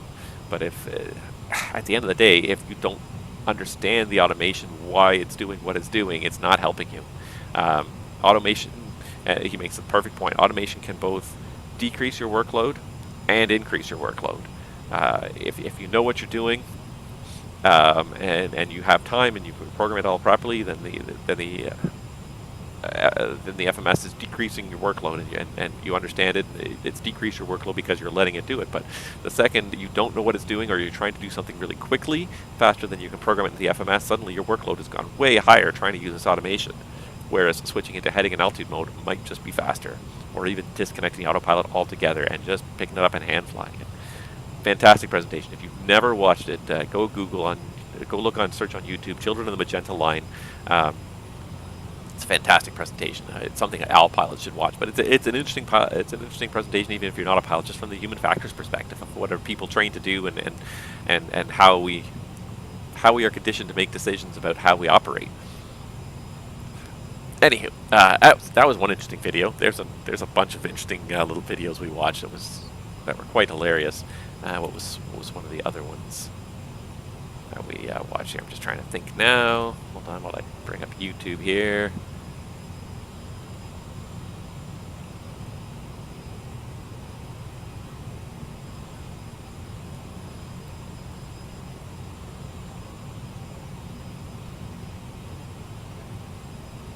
Let's see.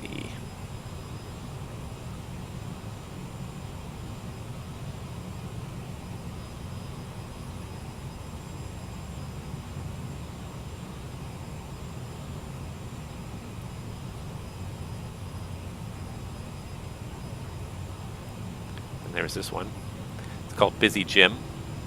101 taxi to position home. 101 position home. Before takeoff, check. Before takeoff, checklist. Takeoff announcement has been completed. Air conditioning and bleeds are set. Start switches are continuous. Looks like a 3.7, doesn't it? Arm. But an old 3.7. Look at that panel. The lights and strobes are on. The before takeoff checklist is complete. Thanks, Jim. Continental 101, you're clear for takeoff. Continental 101, clear for takeoff. Here we go. We've got the lights.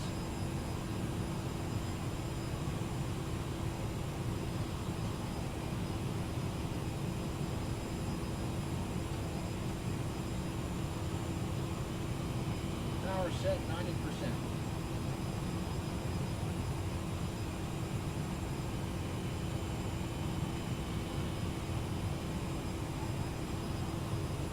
Seems okay now.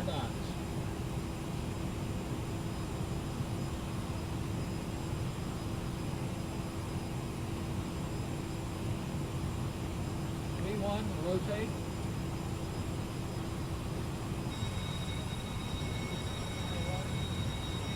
Positive rate gear up, Jim. There goes the clacker. Jim, call the tower and tell them we've had a fire warning here. We're going out straight ahead. Jim, heading select. Continental 101 has had a fire indication. I can proceed straight ahead. Jim, heading select. Stay with me, or climb 101 heading up to 2000 feet. Jim, get that, heading to 2000. Get that engine failure checklist out, Jim. Jim, set talk, bub. Jim, flaps 5, please. Top bug set. Flaps 1. Turn the auto throttles off, will you, Jim? Jim, can you call the company and tell them that we've lost an engine here and we're going to have to come back? Okay. Flaps up, Jim. Oh, busy Jim. How's that checklist coming, Jim? Engine failure, engine fire, severe damage checklist. Would you tell the girls in the back we've lost an engine, Jim? We're going to have to return. And so on and so forth. Can you give me an after takeoff checklist, Jim? After takeoff? Then you can tell ATC we're ready to turn around and come on back in. Are you sure you're ready to come back in yet? Continental 101 is requesting a turn to downwind. We'd like to come back around. We've got an engine fire indication. Jim, I know you're... 101, understand, I'd like to return. Good left heading 180, maintain 2000. This will be vectors for the final runway 14. Left 180 and maintain 2000. Jim, I know you're kind of busy, but I'm real busy over here too. I know you're busy over there, Jim, but I'm busy too. I'm just sitting here flying the airplane. I love that one. That's such a. It's such a kind of well done video. It's obviously very dated, but the concept and the idea is as relevant now as it was when that video was first made. It's very easy to overload people and not realize what you're doing. So it's part of all the CRM that we're doing. But I do like that video. I think it's a hilarious video, but it absolutely makes great points. It's just to watch the guy. Like, he didn't get a second to get a single task done before the guy was ready to lay on the next task on him, and just would not stop. Just this, and then, oh yeah, we're ready to come back now. And Jim hasn't even done the after takeoff checklist. He hasn't done the engine failure checklist. He hasn't done he hasn't called the back end. He hasn't called the company. He's barely done half the tasks he was asked to do because it just keeps on. Before he even gets a task started, he's on the next. They're asking him for the next task. So it's hilarious to watch, but. Been there, and probably unfortunately been that guy once in a while too, where I've overloaded somebody next to me, not intentionally. And that's the thing, is you don't do it intentionally, you don't realize you're doing it. So you gotta be careful. You gotta be careful that you are paying attention to what's going on, that you know what's going on next to you. All right. Anyways, let's start getting set up for this, because we are just crossing Jamestown now. We're gonna get to Lendy before we get too long. We're gonna start this arrival. So let's start setting up. So just grabbed the ATIS here from JFK. Just scrolled into my view here on my vPilot here. And so we are looking at Alpha, winds are 150 at 710 miles, field 3600, 23 degrees, 14 degrees, 3025 on the meter. So let me just set that here on the standby. You know what I never did? You know what Jim never did over here was he never switched his nav source back to FMS mode. What are you doing over there, Jim? Come on, get with the program. I'm working hard over here. You know, streaming is a lot of it's a lot of work here, Jim. Where were we? Yeah, so ILS RNAV GPS Zulu runway 13 left and RNAV GPS X-ray runway 22 left, departing 13 right, converging operations in use. All right, so let's see here. So let's pull up some charts, I guess, first of all, and try to see if we can't make an educated guess on what we're going to do here.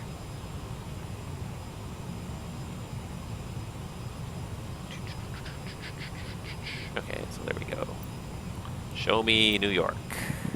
Open chart list for New York. All right, Lendy 7. I'm going to just purge my list of Chicago charts because we don't need those anymore. So we got the Lendy 7. We're looking for so the RNAV Zulu runway 13 left, or the RNAV X-ray 22 left. Now let's first of all, X-ray makes me suspicious right off the bat. No, RNAV X-ray is just a LNAV VNAV minima, so we can do an LNAV VNAV minima in this aircraft. Okay, so we can do the RNAV X-ray.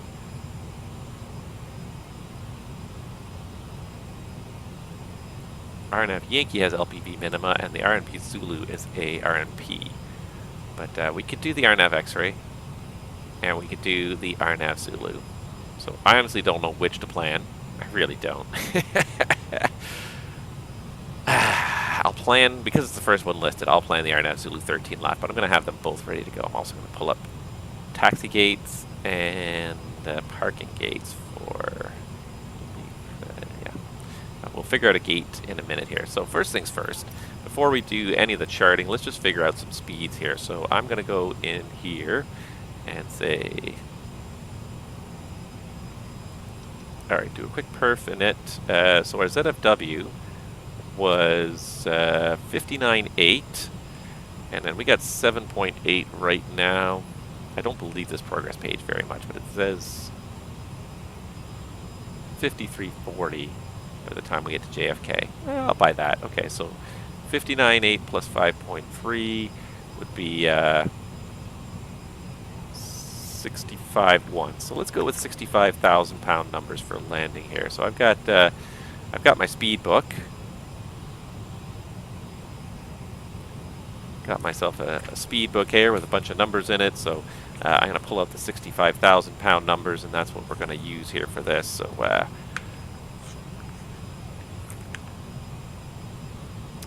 let's see here. So our VREF is going to be down to 131.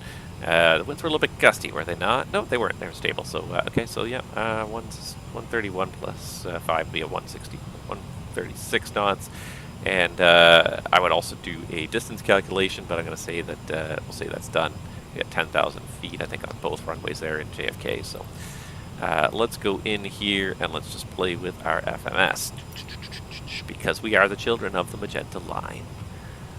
So let's go departure arrival, and let's just change up our arrival procedure here. So RNAV Zulu is 31 left is the plan. So RNAV 31 left Zulu.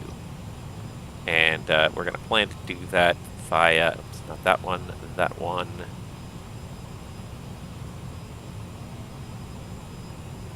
Oh, I've got the wrong one. Shoot. RNAV Zulu 13 left, not 31 left.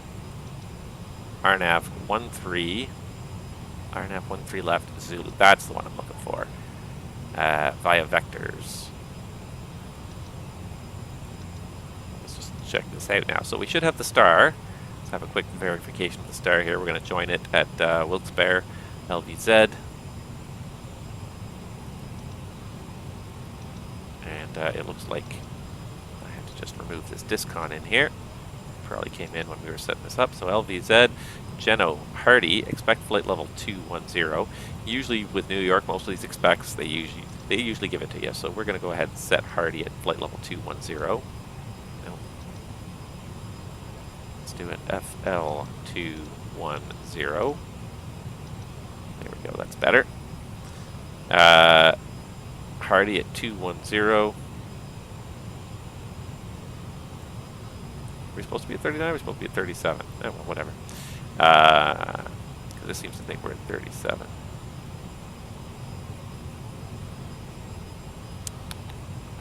Let's see here. What do we do? Perf, init, 390. And we're at 390, are we not?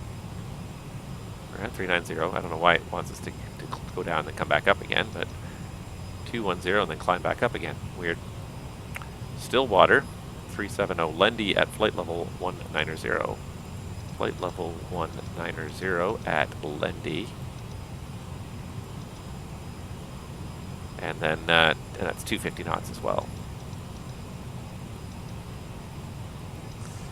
And then we go to LaGuardia VOR, and from there it's a vector. So for this one, the RNAV Zulu runway 13 left. I don't even know where this transition comes from, Rosley and Zalpo, because all I've got in here is Assault, Sinrose, Lisa, Silgi, and Robg, and runway 31 left. Turns required individual segment. All right, that all appears to be in there. So yeah, we'll do a quick briefing. Are you ready for the approach brief? Go ahead. All right, getting ready.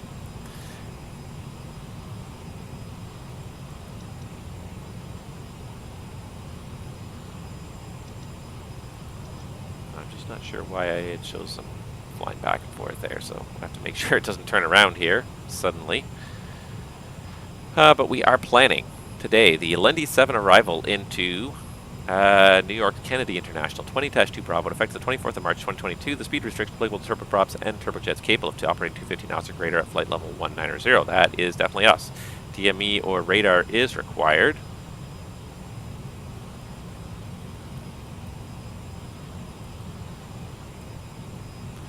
Yeah, so again, as we said, Wilkes-Barre VOR, and then Geno, Hardy, expect 210, Stillwater, Lendy, 250 knots, flight level 190, and LaGuardia VOR. Perfect. Love it. It's all there. Just a slight turn, right? We're not turning all the way around again. Good. And then, yeah, so we're doing the RNAV Zulu to runway 13 left in New York's Kennedy. 17th of June 2021, 22-3 is the plate. RNAV, so no frequencies are required. Final approach course is 134. And that should be in here at the end of the day. 135, 134, yep.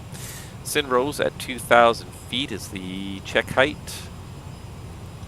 And the LNAV MDA is 1260, so we should probably set that.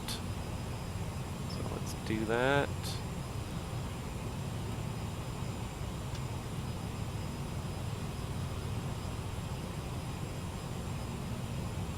La la la, 1260.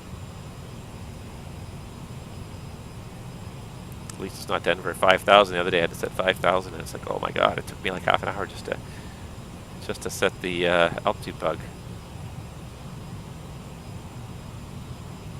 All right, there we go. 1260 is our LNAV MDA.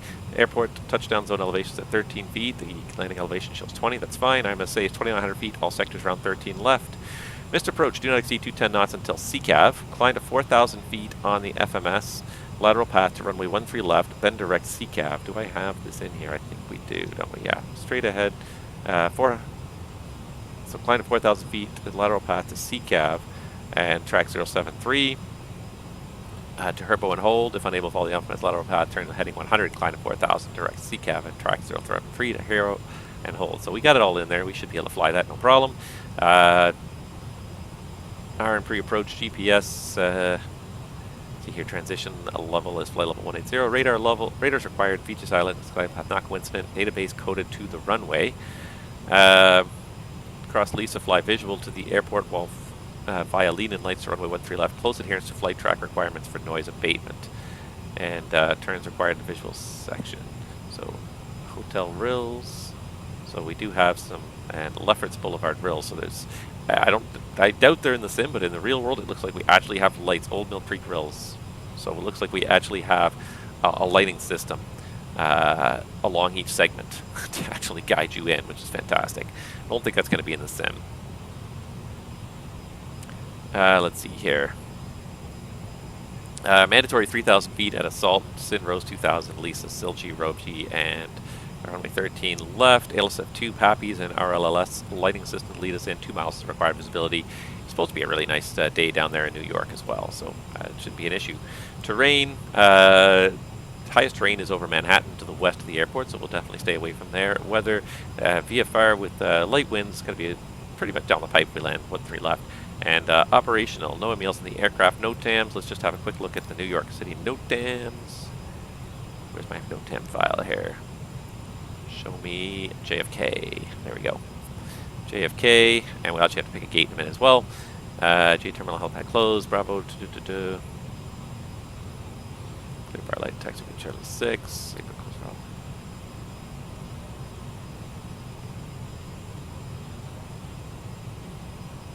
72 hours PBR.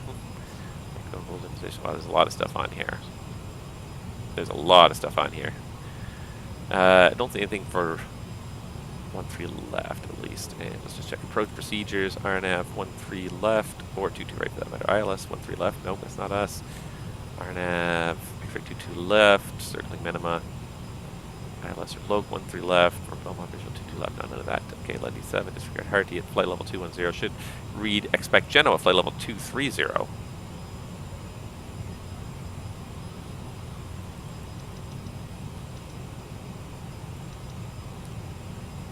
So I think we have to start down now anyways. Execute that, and we'll delete this restriction. And execute that, and I think we got to start down now anyways. So that's all I've got. Fuel, Boston as our alternate.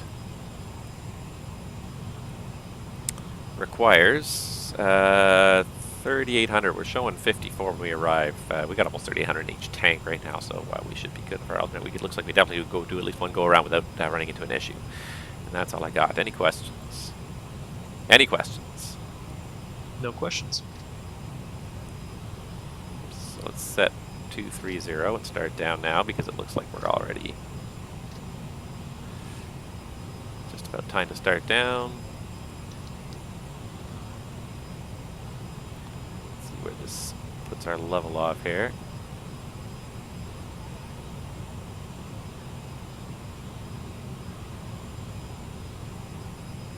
Yep, pretty much about right. I like it. Looks like I know what I'm doing. It may come as a surprise, but I may know what I'm doing. Safely on the ground. Already. Wow. And I'm sorry that I started so late here. I did not mean for this to happen this way. I'm hoping that next time around, when I make a time, I'll be able to stick to it. It bugs me that I let that kind of go. Oh, you know what we need? We need a gate. Where does we have to figure out where Endeavor's going to pull up here.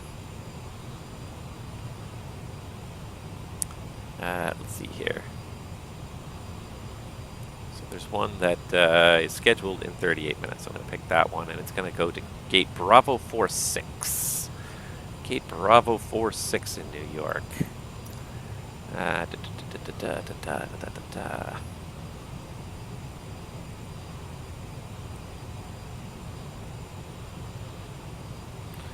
Where's their Bravo 4? I don't even know.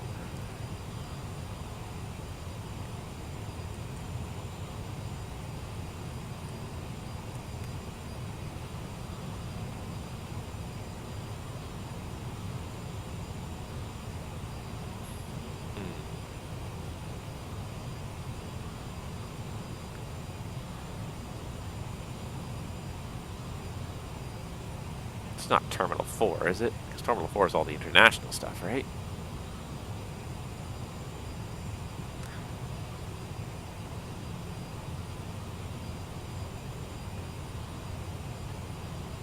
Maybe it is.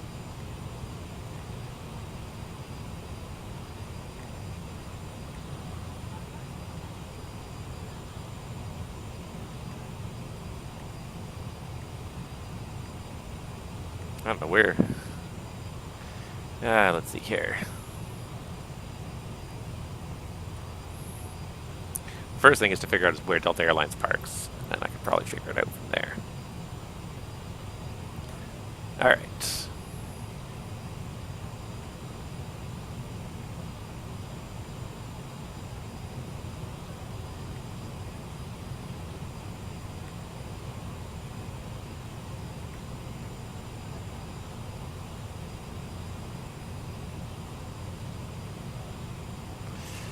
Never find what you want to know when you want to know it. Ugh.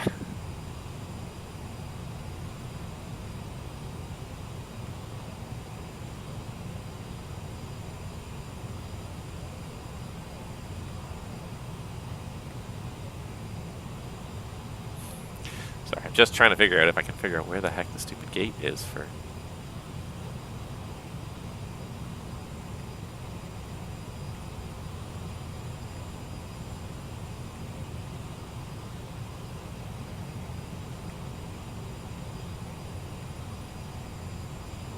website is not particularly fast.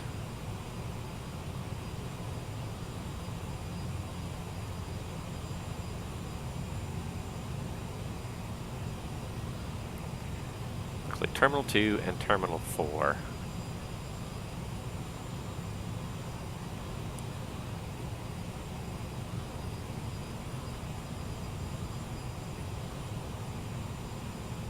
Bravo 46 is way at the end of Terminal 4. So it is. I think I pulled up the wrong taxi chart here.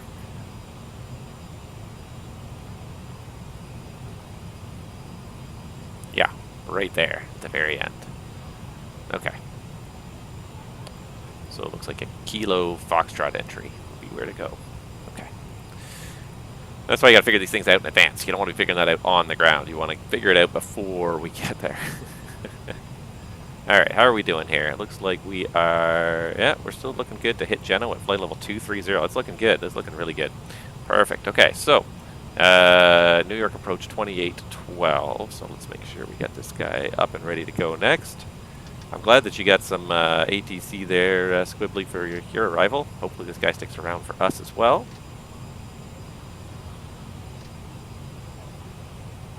Okay, so we got 2812 ready to go. And... yeah. And who else is here? American 532. That must be my nuclear jet right there. And you're already logged off there, aren't you, Squibbly? I'm sorry.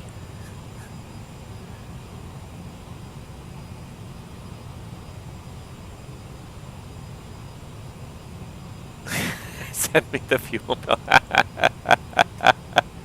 I love it. I love it. Yeah. Your chief pilot can talk to my chief pilot. Oh, it's all good. You can keep going in. I'm only a little bit behind you now. Here, let's see here. I'm about not even 40 miles out of Genoa. We're gonna beat Genoa in probably about 5 to 6 minutes. So if you want to start inbound, I'm not gonna be that far behind you at this point. I'm letting the speed creep up a little higher as we go down here. Let's see. We're gonna target 290. But it's already over 290. I'm just going to let it continue to be over 290. It's fine. It's fine. Yeah, it's good to get some ATC and it's good to get some flying in. It's just kind of fun. And I like these trips. It's lots of fun. I'm looking forward to the Canada update. I think that's going to be fun for all of us Canadians to have something really fun to fly to. I am completely stumped as to which airports they might pick, but it's going to be smaller airports. You know, like smaller, slightly out of the way airports. Like I could see them picking like Saint-Hubert. Maybe like Calgary Springbank or something like that, Victoria or Abbotsford or something like that. You know, like some of the smaller kind of second to third tier airports. That seems to be what they've been doing a lot with the world updates. Is they've been picking kind of geographically interesting airports, but not the major airports, not the major hubs. Microsoft's focusing on some smaller airports that encourage more, I think, GA flying, which is really kind of where their target to get people into the sim is, anyways, is in the GA flying. So. Oh, great, I love it. A lot of pilots not listening and have no clue. I love it. But yeah, that's I just can't even begin to fathom what they might pick. Like, Parry Sound strikes me as a nice one. Beautiful country up there.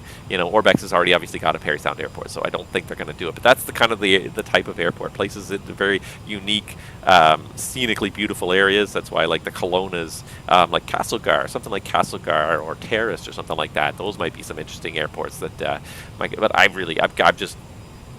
at a bit of a loss to really kind of even second guess what Microsoft might choose as their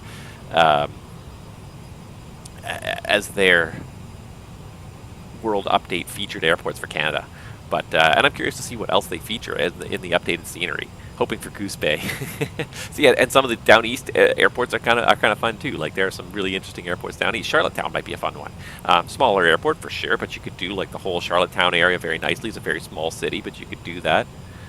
Sydney also, because frankly Cape Breton is gorgeous scenery in Cape Breton, so I could see them doing that. Like, there's choices.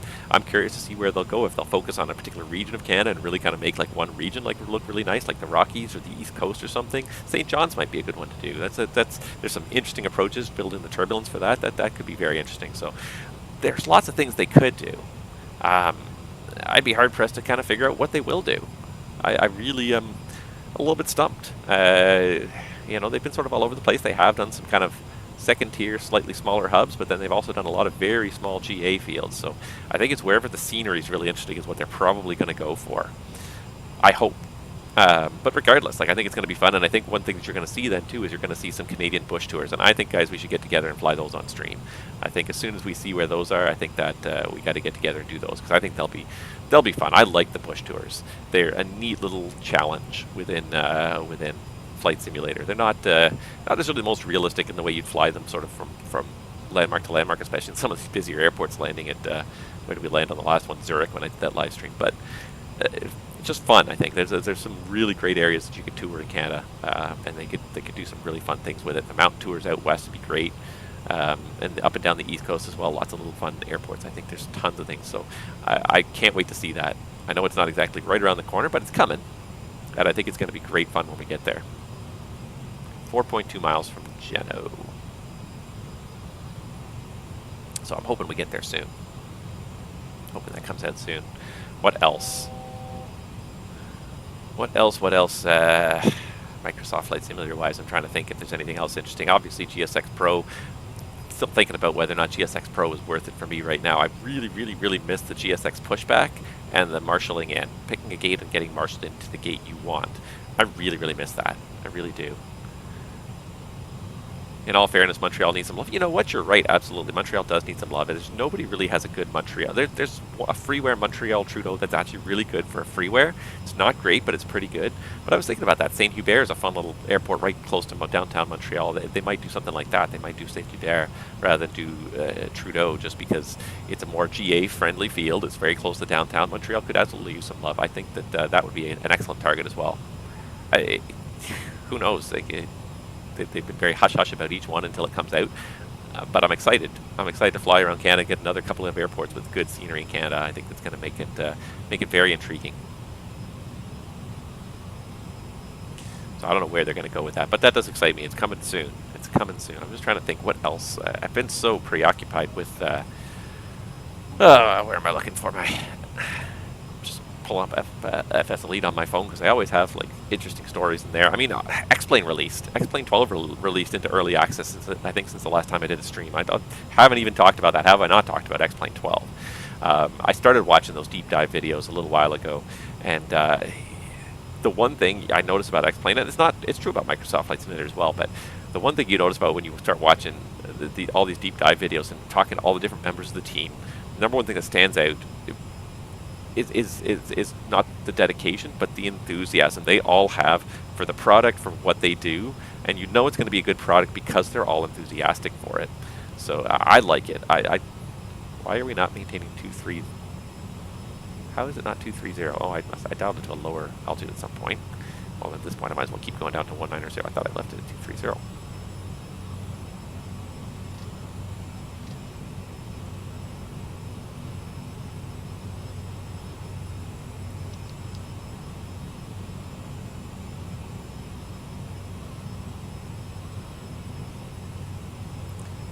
40 miles to be level at 190. Yep, I see the arc now. Here it is. That should work. What was I saying? Yeah, just to watch these guys talk about the product. They are fantastic enthusiasts, and they've got me certainly interested in the product. The trouble is, like, one of the reasons I really love Microsoft's Flight Simulator is this. Is looking out the window, and the scenery is so good you can recognize places. If you know what places look like, you can recognize highways.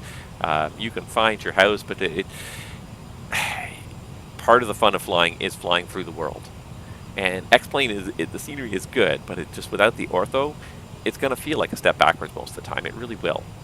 I hate to say it, it will. It'll feel like a step backwards. So that's the only thing that makes me hesitate about X-Plane. Is that scenery-wise, it still feels like it's going to be a bit of a step backwards. But certainly the array of airplanes that they have available in the sim now is, even by default, is very interesting. And of course, there are some great airplanes available for X-Plane. So I am on the fence, but I am very close to getting into the early access of X-Plane 12 because it looks like a great product. It looks like a great product, a great simulator. You know, it's not this level with the ortho scenery, but better than the P3D World scenery, obviously. A level above that, and if the airplanes fly more realistically than that, does that make up for it? I mean, that's not a question I can answer easily for myself. The scenery's not there, but the airplanes are better. Well, you know, what's important? I think both things are important. I think Microsoft has a fairly good balance. It's more on the scenery and the visual aspects than it is on the realism of the flying of the airplanes. But it's not to say that it's totally unrealistic and you get some of the payware add-ons, and it starts to look really good. X-Plane, you know, you get a lot more freeware, I think, scenery that's higher quality than MSFS, but and the airplanes, a lot of really good airplanes in that simulator. The scenery's not as good, so, you know, what do you want out of a sim? For a streamer, maybe having good scenery out the window is the way to go, you know? But I'll say this, like, I'm closer to pulling the trigger on X-Plane 12 than I think I ever was on X-Plane 11, and I liked X-Plane 11, don't get me wrong, I liked X-Plane 11. But I think X-Plane 12 is probably where I'm going. But it's not to say that I'm going to drop this simulator altogether either. It'll probably be flying a mix of both, and I have to probably buy a bloody bigger hard drive to find the room for X-Plane 12 on top of all the games and everything else I've got installed on this computer now. It's getting a little full.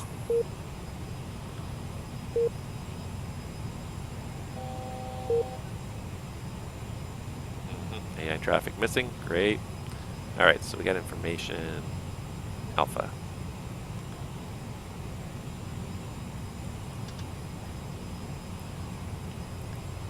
New York approach, good afternoon. Endeavour 5396, just about the level 190 over Lendy with Alpha.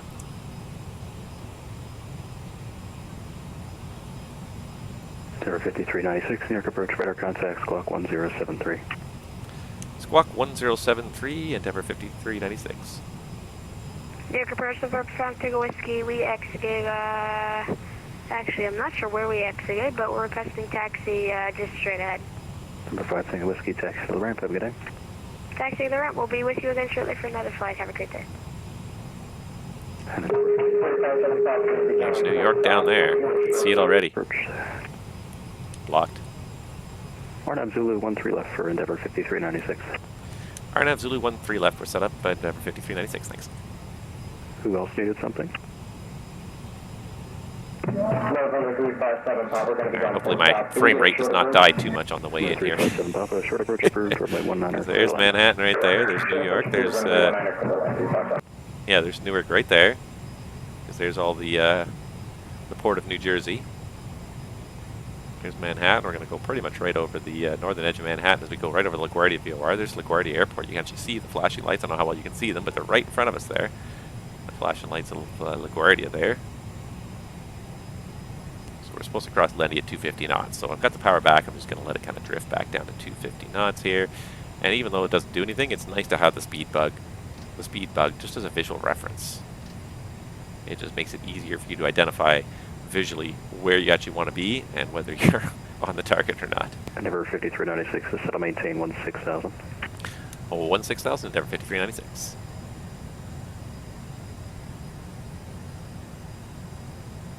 Here, Courage American 2160 is over Cameron, 11,250 knots with information Alpha. American 2160, New York approach radar contact. Proceed direct assault, cross assault at 3,000, clear on Zulu, runway 1 tree left approach to Kennedy altimeter 3025 on the meter. Now I gotta slow a little more aggressively with that 250 knots. At above 3,000, cleared Arnett Zulu, runway 1 tree left. Might as well transition at this point. And American 2160, when you get a chance, squawk 1001, please. 1001, American 2160. Descent check. New York approach, American 532. American 532. Set. Fuel check. American 532, 20 miles on land deep. 3025 set. American 532, New York approach, squawk 1025. 3025 set left. 1025, 025. Set right. Landing data. Set 4656 pounds. Thrust reversers. Armed. Endeavour 5396, to settle maintain 13,000. 13,000, Endeavour 5396. 357 Pop, we're going to be going back to the Alpha, right? We're 357 Papa, taxi to the ramp. Thank you, with you guys. Set. Seatbelt sign. On. Seatbelt and shoulder harness. Set. Check left. Check left. Checked right. Approach briefing. Complete. Descent check. American 532, radar contact 10 northwest. Alright, so there's JFK there, but we're going to spiral down over top of it here. Expect RNAV Zulu, runway 1 tree left approach, the Kennedy altimeter 3025. Maintain 19er, and we'll expect RNAV Zulu 13 left for American 550. Flight idle. I'm just going to hold speed in the descent because that way we'll basically keep our maximum rate descent because we got to kind of lose altitude to get vectored all the way around over the RNAV here.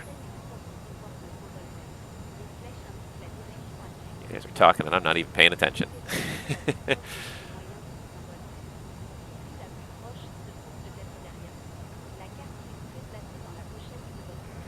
Yeah, squibblies, and yeah, sorry that I am later than I planned. I really feel bad about that. It was, I thought I'd give myself a half an hour margin, but apparently that was not enough. So 314, squawk normal, runway 1 tree right, taxi via Alpha. I will try my best to see if I see you online. You'll have to send me your controller ID in the Discord if you're one of those people that logs me with the controller ID, because I don't know anybody's controller ID. Man, squawk normal, Moon Charlie, please. But yeah, I will try to fly, but I'll be honest, this next week is going to be hectic. So probably before next weekend, I probably will not get in the sim again. But I certainly wish you good luck, and I would like to, and I will try to fly whenever I do see you online, whenever that ends up being. So, but thank you so much for joining me anyways for this anyways, and we'll definitely, hopefully, catch you around very soon. Alright, there we go. 14 for 13. We're just switching to roll mode, so we might as well just go into Endeavour 5396, sliding 180 to settle maintain 8,000. heading 180 and down to 8,000, Endeavour 5396. American 532 to settle maintain 13,000. Maintain 13,000, American 532.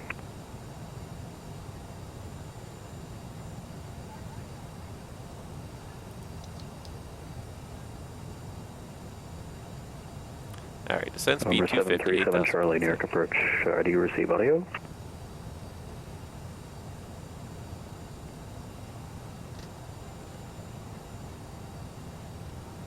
Alright, there's 250 knots. Because we're about to pass 10,000, we'll actually slow it up to 245 for the descent here. 245 in the descent, speed mode. American 532 to Port LaGuardia VOR heading 170. Heading 170 after LaGuardia VOR on trim 532.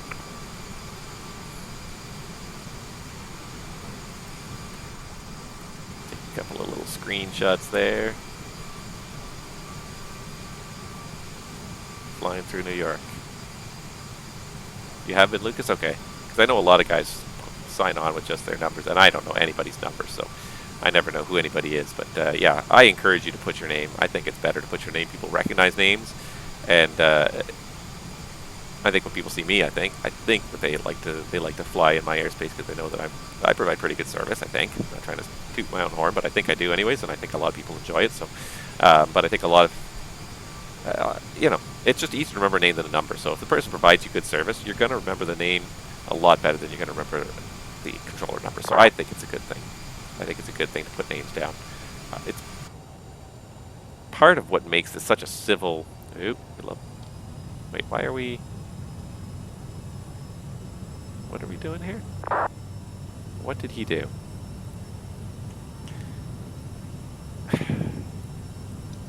And this is what we're talking about, children of the Magenta line. I looked outside for a minute, and now all of a sudden, for some reason, we're leveled off instead of descending to 8,000, because for some reason it sets 24,000 feet. So this guy was listening to me and said something. 81, 8,000.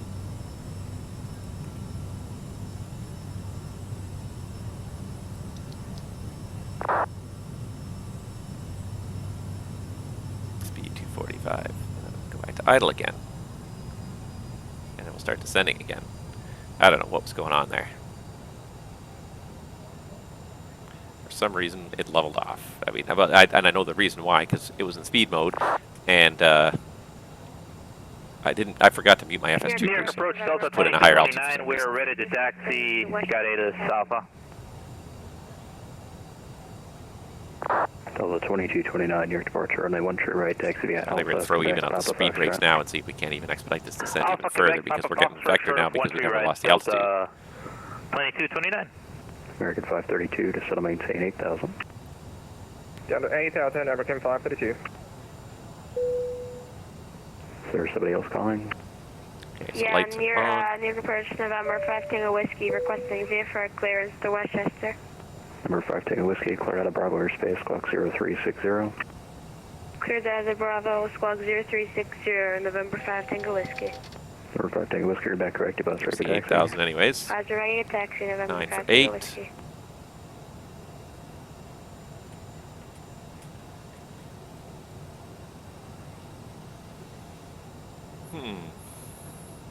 Any second now we're going to get a turn back towards assault, I think.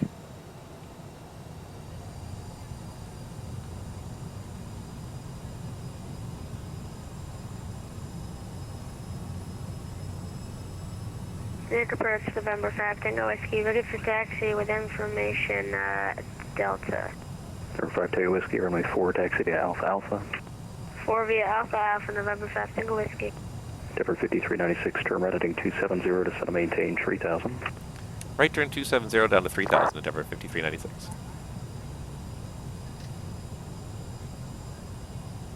Heading 270. 3,000 feet. Hey, busy Jim, you want to help me out here? Alright, VS.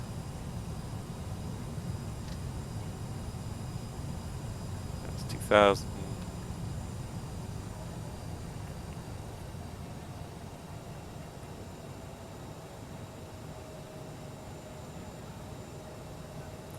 This will set us up pretty well for direct to assault.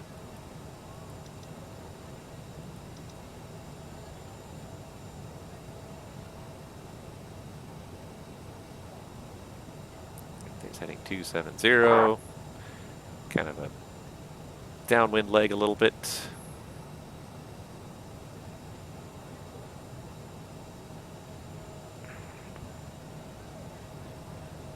Near approach November 5 Tango Whiskey, holding sugar runway 4, ready for departure.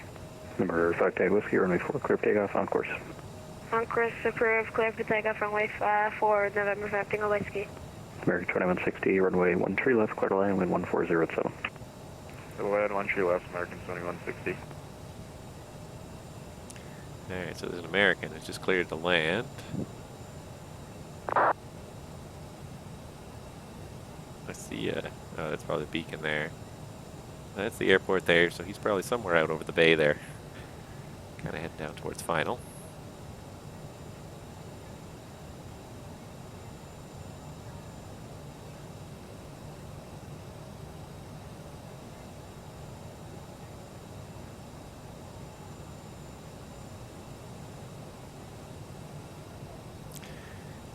Well, at least it's not that busy in this airspace. It really is pretty quiet.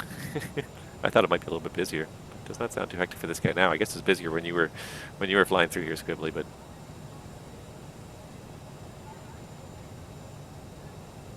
Endeavour 4396, turn right heading tree 20. heading 320, Endeavour 5396. American 532, turn right heading 270 to set and maintain 3000. Heading 270 down 3000, American 532. Are you behind us now? I guess you held for too long. You're behind me. I didn't even realize you were behind me. Passing 600, 5 Tango Whiskey. Roger. Alright, there's altitude capture.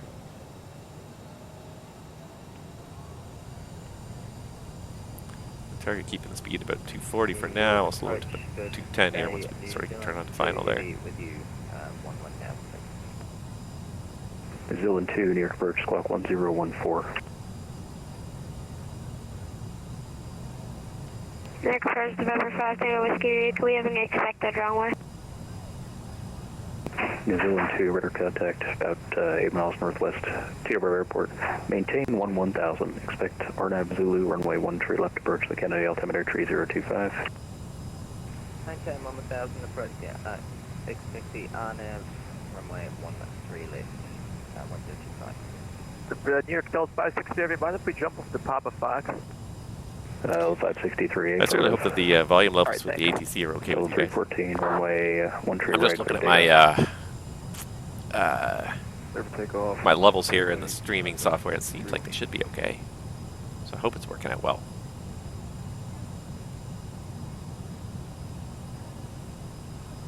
New York approach, November 5 Tango Whiskey, can we have expected runway at That's fine. Westchester? That's one thing they gotta kind of work out. The wind's variable at 5. You can have these any little one in seams particular here, you and they're want. really obvious. Alright, stand by Kind for of breaks the November immersion 5 for a minute there.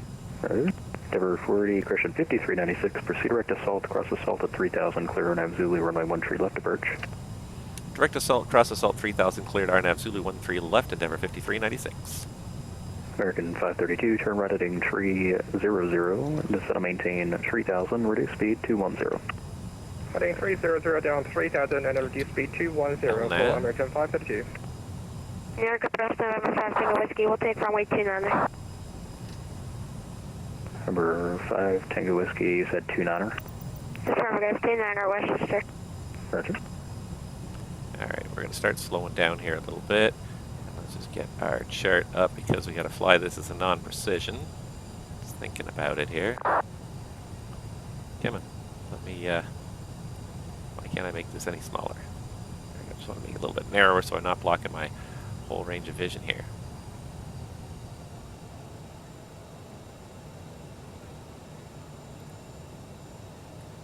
Number 5 Tango Whiskey, there's traffic at your 12 o'clock in about 2 miles. He just started talking to me. It's, I guess, a 737 at 3000 southeastbound. I told him to stop. I doubt he'll stop. Yeah, he just flew right in front of me, like literally less than a mile. We have the traffic in sight. Roger. Okay, slow down a little bit more than I planned. Flaps 1. I told the 563 heavy, runway 13 right there, takeoff. Clip takeoff 13, Delta 563 heavy. Tell the 314, radar contacts the altitude. I think 270, Delta 314. Tell the 314, turn right heading 210, climb and maintain 7000. I'll maintain 7000, right 210, Delta 314. Air New Zealand 2, turn right heading 170 to set and maintain 8000. Right turning 170, to maintain 8000.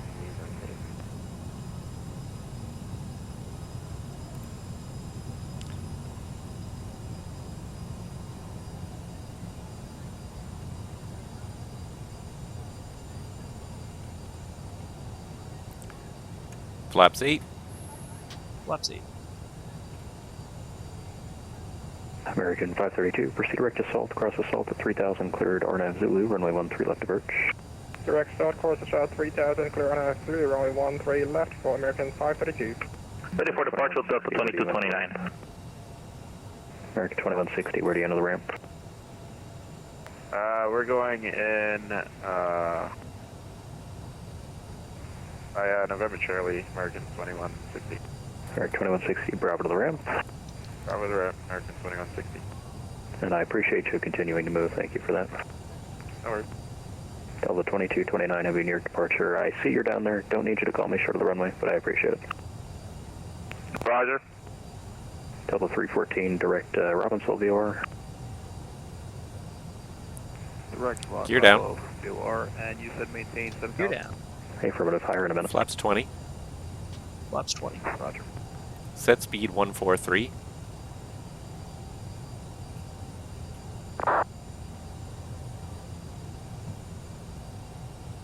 Delta 2229, heavy runway 13 right, line of await, caution wake turbulence. 13 right, line of await, Delta 2229. 2000 at Canarsie. November 5, Tango Whiskey, enter. You have Westchester in sight. It's at 12 o'clock in about 10 miles. We do not have the field in sight. We're looking. Stand by. Okay, November 5, Tango Whiskey, just let me know the altimeter 302 tree. Copy the altimeter and will advise when we have the field in sight. November 5, Tango Whiskey. Denver 5396, runway 1 tree left, clear to land. Clear to land 13 left, Endeavour 5396. Delta 563, radar contacts, altitude. Pass 2,300, Delta 563 heavy. Delta 563 heavy, proceed direct Robbinsville, climb maintain 7,000. Direct Robbinsville 7,000, Delta 563 heavy. Near Festival 5, Tango Whiskey, we have the field in sight. 1, 7,000, 17,000.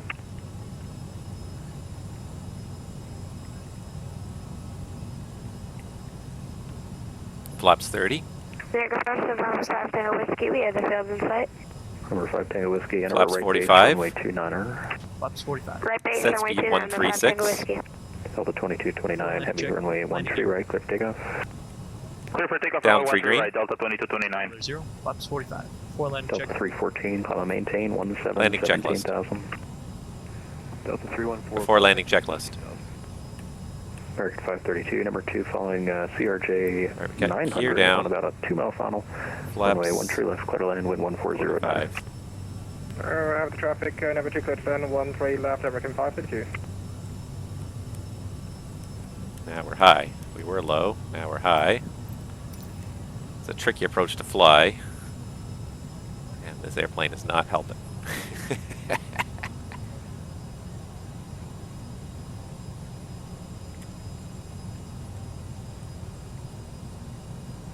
okay. I can see the touchdown, the 8 points there, so we're just going to sort of continually visually referencing this. 130 knots, 6 knots is the target ref speed. It's target app speed anyways. We're not doing terrible here. Minimums. Landing. 1,000. Overshot it slightly, but not too bad.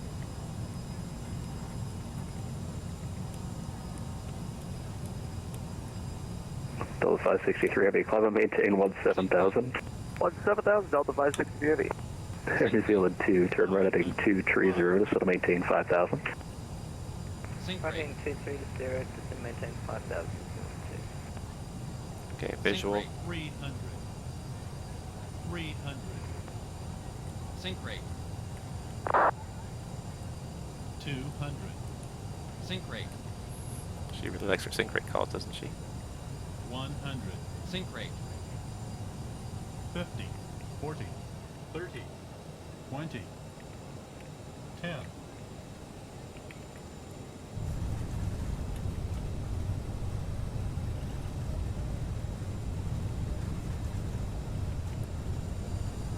$90 knots.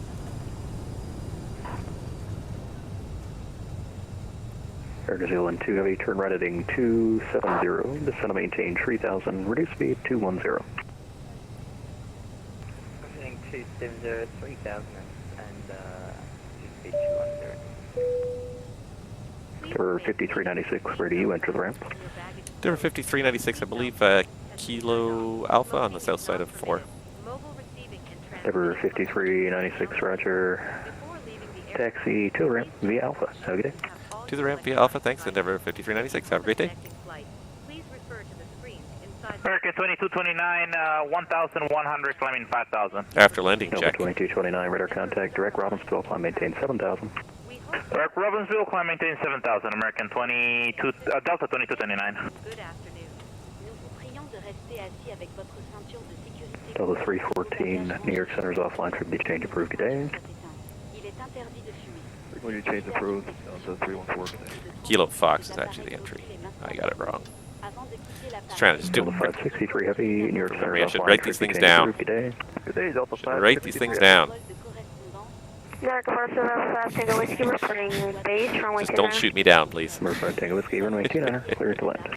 29 total line, 5 Tango Whiskey. Alright, we made it. Let's have a look. There you are. No pressure, but I can see you. Yeah, Center Delta 1974 on the ground at LaGuardia with Echo, looking for IFR to Charlotte, please. Delta 1974, you'll get a pre-board requirements. Roger, we'll expect PDC.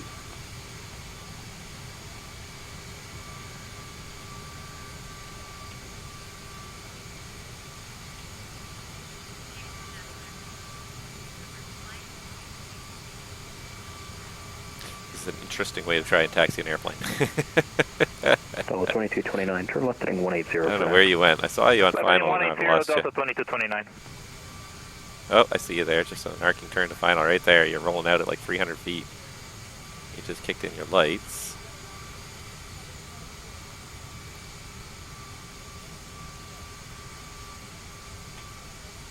Hopefully nobody's in front of me because I'm just sitting there trying to watch you. Alright. Ah. That's what happens when you're not paying attention. When you're sightseeing with your friends. That was terrible, terrible taxiing. I should not have done that.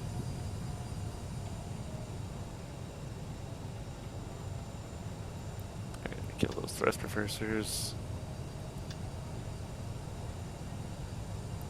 Did I shut off the strobe? I did not shut off the strobe, so I'm shutting off the strobe as well.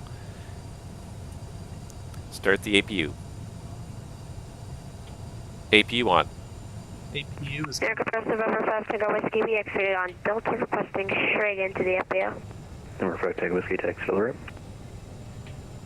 Taxi to the ramp. Alright, so we're going right to the end of Terminal 4. I gotta say the frame rate's holding out okay. 12, proceed direct to Salt. It's not fantastic, but it's holding out okay. We did get this done. Hopefully we had a good good performance score here. I am a little bit, not necessarily rusty, but yeah, like a little bit rough still. I have not flown very much lately, so my sim flying skills are not well known. 2229 Heavy, direct Robbinsville. Direct Robbinsville, Delta 2229. Very. And verify, climb up to 7,000, Delta 2229. Delta 2229, affirmative 7,000, higher in a minute. Roger, Delta 2229. American 532, where do you enter the ramp? I'll follow the end of RJ. Taxi to the ramp, Alpha. Bay Alpha, American 532. Alright, Alpha Kilo Foxtrot is where we're entering. I got it wrong. I said Kilo Alpha, and that was totally wrong. I knew it was Kilo something. So I did get part of it wrong. Fortunately, there's not too much traffic, so I guess he probably figured it out anyways. That's why I wanted to say, like, on the south side of Terminal 4. Delta 2229 Heavy, climb maintain 17,000. 17,000, Delta 2229 Heavy.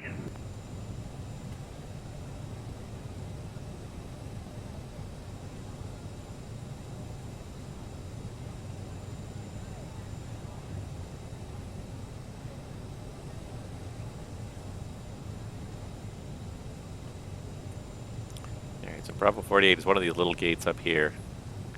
Might not even have a jet bridge. Might not even be able to park in there. There's all sorts of cargo and everything in the way, so we may have to pick the closest one that we can get to.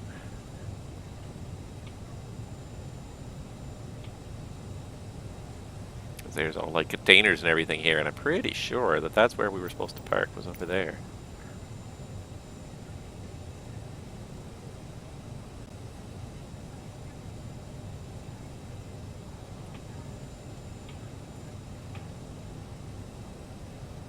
Yeah, I'm pretty sure that we were supposed to park in there, but that doesn't exist, so.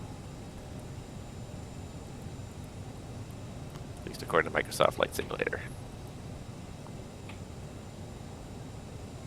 Yeah, 38's the last gate, so these gates are all blocked by that cargo. So I guess we're going to park here. It's okay, because it means we get a jet bridge, so self-loading cargo will work. Air New Zealand 2, number 2, following a heavy, bit of a big gate for a normal A320 on a 2-mile final. Wind 1409, runway 13 left, cleared to land. 13 left, cleared to land, New Zealand 2 heavy. Delta 2229 heavy, New York Center's offline, from the change approved, good day. Delta 2229, start the APU. This whole thing got effed up because you started the APU with the batteries off earlier.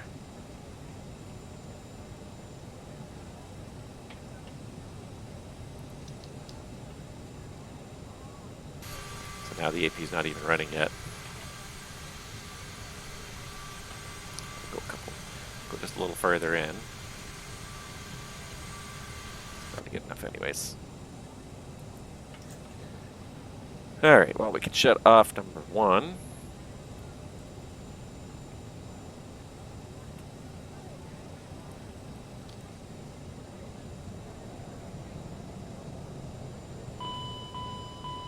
APU's almost online. That was a bit of an error.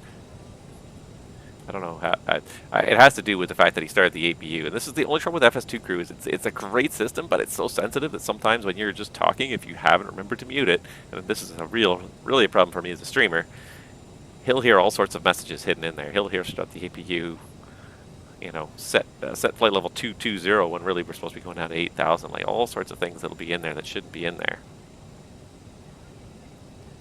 All right, there's 100%. APU is online. We can go ahead and cut off engine number 2 and bring over the jet bridge. And please remember to submit your flight. Yes, please. Alright, so let's just do this. Let's call the jet bridge. I will do that in 1 second. Jetway. Gotta open up the doors, put the chocks on, and put the stairs down. Connect the GPU and the ground air card, and then we'll be able to do all sorts of other stuff.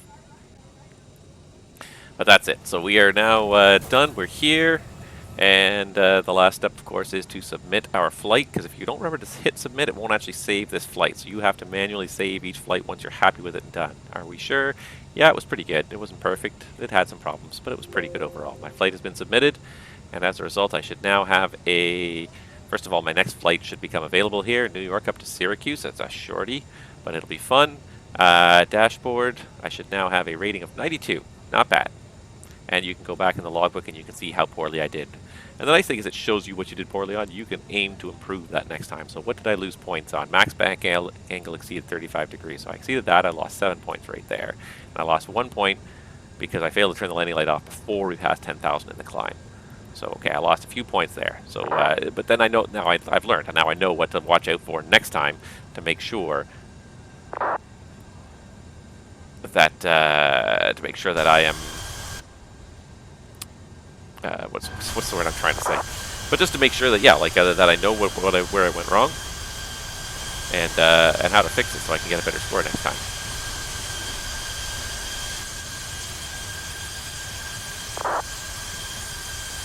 And there you are. I'm trying to level this drone camera. It's really annoying.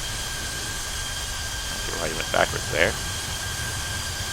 Every once in a while, this network gets a little glitchy, and I had that happen a couple times now. The other day, I was watching somebody do an approach, doing a departure, and they were on the ground, and then suddenly they jumped, like they were going flat along the ground, and they suddenly jumped to like 500 feet above the ground, just like that. Like obviously, there was some discorrelation with the information. All of a sudden, they were way up there. So every once in a while, this new velocity does not work as well as it should, but for the most part, it works pretty well. Oh, you just arrived. That's why I recognized it. Okay, stand by. But yeah, there we go. So that's the first episode of season. I believe this is season 8 of A Pilot's Life. We are now established in our Chapter 2 career. So I mean, we've still got a bunch of flights to go. We've got 1, 2, 3, 4, 5, 6, 7, 8, 9 flights to go on this session before I'll even consider leaving Endeavour. But we've got a good start in there. We're having tons of fun, and it's a great system. For anyone that doesn't have it, I highly recommend this. This is probably one of the most fun add-ons I've had for Microsoft Flight Simulator and P3D. Just in terms of giving me a really realistic schedule that I have to try and get through and get flying, and Chapter 2 just takes it to a whole nother level. Chapter 1 was great. Chapter 2 is taking it to a whole nother level. So look at this now. Here's just the global stats. It's been about 3 or 4 months since this has been running.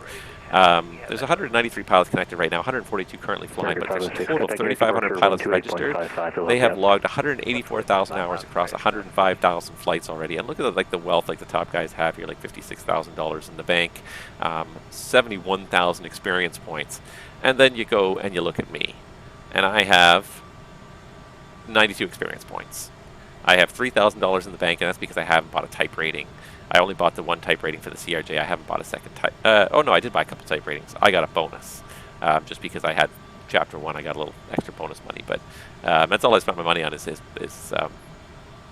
type ratings thus far. But again, there's all sorts of stuff you can buy in the shop that improve your experience level and your give you cash bonuses and everything on your payouts now. So. Anyways, that is it for me for today, guys. We are here. We are done. We made it. It was a pretty nice, beautiful day for flying, I got to say. Nice to have some New York ATC. So a very special thank you to Bryn Brody there on New York Approach. It was very nice to have some ATC. Thank you guys for flying with me. Thank you, everybody, for watching. And I will try to do another one next week around the same time. We'll see what happens. But that's my goal, is to do another Saturday stream next week if all goes according to plan. The week's going to be hectic. I'm probably not going to talk to anybody until then, but in the meantime, guys, have a healthy and safe week, and we'll see you guys all real soon out there in the virtual skies. And I realize I'm waving at nothing because I'm not even on screen anymore. So have a safe week, guys. I hope you have a great week out there, and I will see you all out there in the virtual skies real soon.